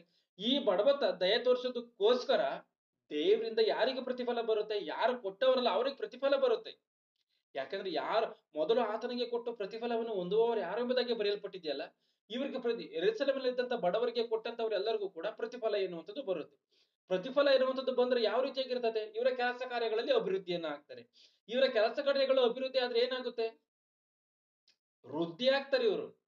ಅಂದ್ರೆ ಇನ್ನು ಹೆಚ್ಚಿನದಾಗಿ ಹಣವನ್ನ ಸಂಪಾದನೆ ಮಾಡ್ತಾರ. ನೀತಿ ಕಾರ್ಯದ ನಿಮಿತ್ತವಾಗಿ ನಿನ್ನ ಹಣವನ್ನ, ನಿನ್ನ ಕಷ್ಟವನ್ನ, ನಿನ್ನ ಶ್ರಮೆಯನ್ನ ಎಲ್ಲವನ್ನ ನೀನು ಕೊಟ್ಟಿದ್ದಂತ ಕಾರಣ ದೇವ್ರು ಅದನ್ನ ಕೊಡ್ತಾನೆ. ದೇವ್ರು ಅದನ್ನ ಕೊಟ್ಟಾಗ ಯಾವ ರೀತಿಯಾಗಿರ್ತದೆ? ಹೆಚ್ಚಿನದಾಗಿ ಇರ್ತೀರ. ನೀವು ಅವರಿಗೋಸ್ಕರ ಕಳ್ಕೊಂಡ್ರು ಕೂಡ, ಈಗ ಅವ್ರಿಗೆ ಕಾಣಿಕೆಯನ್ನು ಕೊಟ್ಟು ನಿಮ್ಮಲ್ಲಿ ಕಳ್ಕೊಂಡ್ರು ಕೂಡ ದೇವ್ರು ಅದನ್ನ ತುಂಬಿಸ್ತಾನೆ. ಸಮಾನತ್ವ ಎನ್ನುವಂಥದ್ದು ಇರ್ತದೆ. ಅದು ಇಲ್ಲಿ ಚೆನ್ನಾಗಿ ಅರ್ಥ ಮಾಡಿಕೊಳ್ಬೇಕು. ಅಂದ್ರೆ ತಿರುಗಿ ಕೊಡುವಂತವ್ರಿಗೆ ವಾಪಸ್ ಕೊಡುವಂತವ್ರಿಗೆ ನೀವು ಕೊಡಬಾರ್ದು ಎಂಬುದಾಗಿ ಏನ್ ಈ ಮಾತುಗಳು ಅಂತಂದ್ರೆ ಇದೇ ಈ ಮಾತುಗಳು ಅರ್ಥ. ಆಲೋಚನೆ ಮಾಡಿ. ಇವತ್ತು ದೇವರ ಕೆಲಸದ ನಿಮಿತ್ತವಾಗಿ ಇವತ್ತು ಈ ಸಾಲಗಳನ್ನ ಮಾಡುದು ಅಂದ್ಕೊಳ್ಳಿ. ಈಗ ದೇವರಾಜ್ಯ ನಿಮಿತ್ತವಾಗಿ ಯಾವ್ದೊಂದು ಬ್ಯಾಂಕ್ ಚಿಕ್ಕ ಸಾಲವನ್ನು ತೆಗೆದುಕೊಂಡು ನಾವು ಇದನ್ನ ಮಾಡಿದ್ವಿ, ಏನು ದೇವರ ಕೆಲಸವನ್ನ ನೆರವೇರಿಸಿದ್ವಿ. ಮತ್ತೆ ಈಗ ನಾವೇನ್ ಮಾಡ್ಬೇಕು? ಅವ್ರು ನಮಗೆ ಕೊಟ್ಟಿದ್ದಾರೆ, ವಾಪಸ್ಸನ್ನ ನಾವು ಕಟ್ಲೇಬೇಕು. ಇವೆಲ್ಲವೂ ಕೂಡ ಈ ರೀತಿಯಾದಂತ ಆಲೋಚನೆಯನ್ನ ಮಾಡಕ್ ಹೋಗ್ಬೇಡಿ. ನೀತಿ ನಿಮಿತ್ತವಾಗಿ ನೀನು ಯಾವುದೇ ಕೆಲಸವನ್ನು ಮಾಡುವಂತದ್ರಲ್ಲಿ ಮುಂದಾಗಿರ್ಬೇಕು ಎನ್ನುವಂಥದ್ದನ್ನ ಖಚಿತವಾಗಿ ನೀವು ಅರ್ಥ ಮಾಡಿಕೊಳ್ಬೇಕಾಗಿರುವಂತ ವಿಚಾರ. ಇವ್ ಯಾವುದನ್ನು ಕೂಡ ಮರ್ತೋಗ್ಬಾರ್ದು. ಮತ್ತಾಯನ ಬರೆದ ಸುವಾರ್ತೆ 16ನೇ ಅಧ್ಯಾಯ 26ನೇ ವಚನವನ್ನು ಓದಿ. ಮತ್ತಾಯ 16:26. ಮನುಷ್ಯನ ಲೋಕವನ್ನೆಲ್ಲ ಸಂಪಾದಿಸಿಕೊಂಡರೂ ಪ್ರಾಣ ನಷ್ಟಪಟ್ಟರೆ ಅವನಿಗೆ ಪ್ರಯೋಜನವಿಲ್ಲ. ಒಬ್ಬ ಮನುಷ್ಯನು ಲೋಕವನ್ನೆಲ್ಲ ಸಂಪಾದನೆ ಮಾಡ್ಕೊಂಡ್ರು ಕೂಡ ಪ್ರಾಣ ನಷ್ಟಪಟ್ಟರೆ ಏನು ಪ್ರಯೋಜನ ಇಲ್ಲ. ಈ ಲೋಕವನ್ನೇ ನೀನು ಸಂಪಾದನೆ ಮಾಡ್ಕೊಂಡ್ರು, ಇಡೀ ಪ್ರಪಂಚಕ್ಕೆ ಚಕ್ರವರ್ತಿ ಆದ್ರೂ ಕೂಡ ನೀನು ದೇವರಿಗೋಸ್ಕರ ಏನು ಮಾಡದೆ, ದೇವರಿಗೋಸ್ಕರ ಬದುಕದೆ, ದೇವರನ್ನ ಅರ್ಥ ಮಾಡಿಕೊಳ್ಳದೆ, ದೇವರ ಮಾತುಗಳ ಬೆಲೆಯನ್ನ ಕೊಡದೆ ರೀತಿಯಲ್ಲಿ ನೀನು ಬದುಕ್ತೀಯ, ನಿನ್ನ ಆತ್ಮ ನಷ್ಟವಾಗಿ ಹೋಗುತ್ತೆ, ನಿನ್ನ ಆತ್ಮ ನರಕಕ್ಕೆ ಹೋಗುತ್ತೆ. ಅವಾಗ ಏನು ಪ್ರಯೋಜನ? ಈ ಲೋಕದಲ್ಲಿ ನಿನಗೆ ದೊಡ್ಡಸ್ತಿಕೆ ಇರ್ಬೋದು, ನರಕ ಲೋಕದಲ್ಲಿ ನಿನಗೆ ಯಾವ ದೊಡ್ಡಸ್ತಿಕೆಗಳಿರಲ್ಲ. ಈ ಲೋಕದಲ್ಲಿ ನೀನು ಇಚ್ಛೆ ಪಟ್ಟಂತ ರೀತಿಯಲ್ಲಿ ಬದುಕಬಹುದು, ಆದ್ರೆ ನರಕದಲ್ಲಿ ನೀನು ಇಚ್ಛೆ ಪಟ್ಟಂತ ರೀತಿಯಲ್ಲಿ ಬದುಕಕ್ಕಾಗಲ್ಲ. ಎಲ್ಲರೂ ಕಿರ್ಚಾಡದಂತ ರೀತಿಯಲ್ಲಿ ನೀನು ಕಿರ್ಚಾಡ್ಬೇಕು, ಎಲ್ಲರೂ ಕೂಗಾಡದಂತ ರೀತಿಯಲ್ಲಿ ನೀನು ಕೂಗಾಡ್ಬೇಕು, ಎಲ್ಲರೂ ಹಲ್ಲು ಕಡಿತಾರಲ್ಲ ಆ ರೀತಿಯಾಗಿ ನೀನು ಹಲ್ಲುನ ಕಡಿಬೇಕು. ಯಾಕೆ? ದೇವರ ಮಾತುಗಳನ್ನ ಕೇಳಿದ್ರು ಕೂಡ ನಾನು ಅರ್ಥ ಮಾಡಿಕೊಳ್ಳದಂತ ರೀತಿಯಲ್ಲಿ ಬದುಕದ್ನಲ್ಲ ಎಂಬುದಾಗಿ ಸಿಟ್ಟು ಬಂದು. ಅದರಿಂದ ಆಲೋಚನೆ ಮಾಡಿ ಯಾವ ರೀತಿಯಾಗಿದೆಯೋ ಅಂತಾನ. ಒಬ್ಬ ಮನುಷ್ಯನಿಗೆ ಧರ್ಮ ಕೊಡುವಂಥದ್ದು ಯಾರಿಗೋಸ್ಕರ? ದೇವರ ಕೆಲಸವನ್ನು ಮಾಡುವಂತವನಿಗೋಸ್ಕರ, ಬಡವನಿಗೋಸ್ಕರ. ದೇವರ ಕೆಲಸವನ್ನು ಮಾಡ್ತಾ ಇದ್ದೇನೆ, ಬಹಳವಾಗಿ ಆತನಲ್ಲಿ ಹಣ ಇದೆ ಅಂದ್ರೆ ಆತನಿಗೆ ಏನು ಕೊಡ್ಬೇಕಾಗಿಲ್ಲ, ಆತನ ಅದರ ಇರಬಂತದ್ರಲ್ಲೇ ನಡೆಸ್ತಾನೆ. ಆದ್ರೆ ದೇವರ ಕೆಲಸವನ್ನು ಮಾಡುವಂತ ಮನಸ್ಸಿದ್ದು ಯಾರು ಕೈಲಾಗದೆ ಅಂದ್ರೆ ಅವನಿಗೆ ಆರ್ಥಿಕವಾದಂತ ಸಹಾಯ ಇಲ್ಲದಂತ ರೀತಿಯಲ್ಲಿ, ಜನ ಸಹಾಯ ಇಲ್ಲದಂತ ರೀತಿಯಲ್ಲಿ, ಯಾವುದೇ ಒಬ್ಬ ಕೆಲಸಗಳ ಸಹಾಯ ಇಲ್ಲದಂತ ರೀತಿಯಲ್ಲಿ ಇದನೋ ಅವನಿಗೆ ನಿನ್ನ ಕೆಲಸದ ಸಹಾಯ ಆಗಿರ್ಬೋದು, ನಿನ್ನ ಶ್ರಮೆ ಆಗಿರ್ಬೋದು, ನಿನ್ನ ದೇವರ ಮಾತುಗಳನ್ನು ಹಂಚುವಂತ ರೀತಿಯಲ್ಲಿ ಆಗಿರ್ಬೋದು, ನಿನ್ನ ಕಷ್ಟಾರ್ಜಿತವನ್ನು ಕೊಡುವಂತ ರೀತಿಯಲ್ಲಿ ಆಗಿರ್ಬೋದು, ನಿನ್ನ ಸ್ವತ್ತುಗಳನ್ನು ಕೊಡುವಂತ ರೀತಿಯಲ್ಲಿ ಆಗಿರ್ಬೋದು, ಯಾವುದ್ರಲ್ಲೇ ಆಗಿರ್ಬೋದು, ನಿನ್ನ ಇಡೀ ಜೀವಿತವನ್ನ ದೇವರಿಗೋಸ್ಕರ ಸಮರ್ಪಿಸಲೇಬೇಕು. ಇದನ್ನ ಚೆನ್ನಾಗಿ ಅರ್ಥ ಮಾಡ್ಕೋಬೇಕು. ಧರ್ಮ ಕಾರ್ಯವನ್ನು ಯಾರಿಗೆ ಮಾಡ್ಬೇಕು? ಬೈಬಲ್ ಹೇಳುವಂತ ರೀತಿಯಲ್ಲಿ ದೇವರನ್ನ ಅರ್ಥ ಮಾಡಿಕೊಂಡಿರುವಂತ ಬಡವರಿಗೆ ಕೊಡಬೇಕು. ಇದು ಧರ್ಮ. ಎಲ್ಲರ ಕಣ್ಣುಗಳನ್ನ ಮುಚ್ಚಿ ಪ್ರಾರ್ಥನೆಯನ್ನು ಮಾಡ್ತೀವಿ. ನಮ್ಮನ್ನು ಬಹಳವಾಗಿ ಪ್ರೀತಿ ಮಾಡುವಂತ ಮಹಾಶಕ್ತನೇ, ನಿನ್ನ ನಾಮಕ್ಕೆ ಮಹಿಮೆ. ಯಾವುದು ಧರ್ಮ ಎಂಬುದಾಗಿ 2ನೇ ಭಾಗವನ್ನು ನೋಡಿಕೊಂಡಿದ್ದೇವೆ. ಈ ರೀತಿಯಾದಂತ ಧರ್ಮ ಕಾರ್ಯಗಳನ್ನ ಮಾಡಿ ನಾವು ಈ ಲೋಕದಲ್ಲಿ ನೀತಿವಂತರಾಗಿ ಪರಿಶುದ್ಧರಾಗಿ ಜೀವಿಸಲು ಸಹಾಯ ಮಾಡಿ ತಂದೆ. ಯಾರ್ಯಾರಿಗೋ ಏನೇನಕ್ಕೋ ದೇವರೇ ಹಣಗಳನ್ನ ಖರ್ಚು ಮಾಡುವಂತ ಒಂದು ಪರಿಸ್ಥಿತಿಗಳು ಎದುರಾಗುತ್ತೆ ಅಂತ ಒಂದು ಸಮಯಗಳಲ್ಲಿ ಮಾಡಿದ್ದೀವಿ. ಆದ್ರೆ ಅವೆಲ್ಲವುಗಳನ್ನ ಆಲೋಚನೆ ಮಾಡಿ ಒಂದೊಂದು ರೂಪಾಯಿಗಳನ್ನು ವ್ಯರ್ಥಕ್ಕೆ ಖರ್ಚು ಮಾಡದಂತ ರೀತಿಯಲ್ಲಿ ಆ ಒಂದೊಂದು ರೂಪಾಯಿಗಳನ್ನು ಕೂಡ ಕೂಡಿಟ್ಟು ನಿನ್ನ ಒಂದು ರಾಜ್ಯ ನೀತಿಗೋಸ್ಕರ ಖರ್ಚು ಮಾಡುವಂತ ರೀತಿಯಲ್ಲಿ ಬದಲಾಗುವಂತೆ ಸಹಾಯವನ್ನು ಮಾಡಿ. ಈ ಮಾತುಗಳನ್ನ ನಮಗೆ ತಿಳಿಸಿದ್ದಕ್ಕಾಗಿ ನಿನಗೆ ಸ್ತೋತ್ರ ದೇವರೇ. ಎಂತೆಂಥ ಜ್ಞಾನಗಳನ್ನ ಅರ್ಥ ಮಾಡಿಕೊಂಡ್ರು ದೇವರೇ, ಇನ್ನು ನಿನ್ನ ಜ್ಞಾನವು ಎಷ್ಟೋ ಒಂದು ಅಮೋಘವಾಗಿದೆ ತಂದೆ. ಅದು ಅಸಾಧ್ಯವಾಗಿದೆ. ಅದು ನಮ್ಮ ಒಂದು ಜ್ಞಾನಕ್ಕೆ ನಿಲುಕದಂತದಾಗಿದೆ. ಆದರೂ ಕೂಡ ತಂದೆ, ಸ್ವಲ್ಪ ಸ್ವಲ್ಪ ಜ್ಞಾನವನ್ನು ಅರ್ಥ ಮಾಡಿಕೊಂಡಿದ್ದೇವೆ. ಈ ತಿಳಿದುಕೊಂಡಂತ ಜ್ಞಾನವು ನಮ್ಮನ್ನ ಬದಲಾಯಿಸುವಂತ ರೀತಿಯಲ್ಲಿ ದೇವ, ನಾವು ನಮ್ಮ ಜೀವಿತಗಳನ್ನ ಮಾರ್ಪಡಿಸಿಕೊಳ್ಳಲು ಸಹಾಯ ಮಾಡಿ, ನೀತಿವಂತರಾಗಿ ಬದುಕಲು ಸಹಾಯ ಮಾಡಿ, ಈ ಜಯಶಾಲೆಗಳಾಗಿ ಲೋಕದಲ್ಲಿ ನಿಲ್ಲಲು ಸಹಾಯ ಮಾಡಿ ತಂದೆ. ಈ ಕಾರ್ಯಕ್ರಮಕ್ಕೋಸ್ಕರ ಪ್ರಯಾಸ ಪಡುವಂತ ಪ್ರತಿಯೊಬ್ಬರನ್ನು ಹೆಸರುಗಳಿಂದ ಆಶೀರ್ವದಿಸಿ ಕಾಪಾಡಿ ನಡೆಸಿ. ನಿನ್ನ ನಾಮಕ್ಕೆ ಮಹಿಮೆಯಾಗಲಿ. ಪ್ರಭು ಯೇಸು ಕ್ರಿಸ್ತರ ಹೆಸರಿನಲ್ಲಿ ಬೇಡಿದ್ದೇನೆ ತಂದೆಯೇ, ಆಮೇನ್.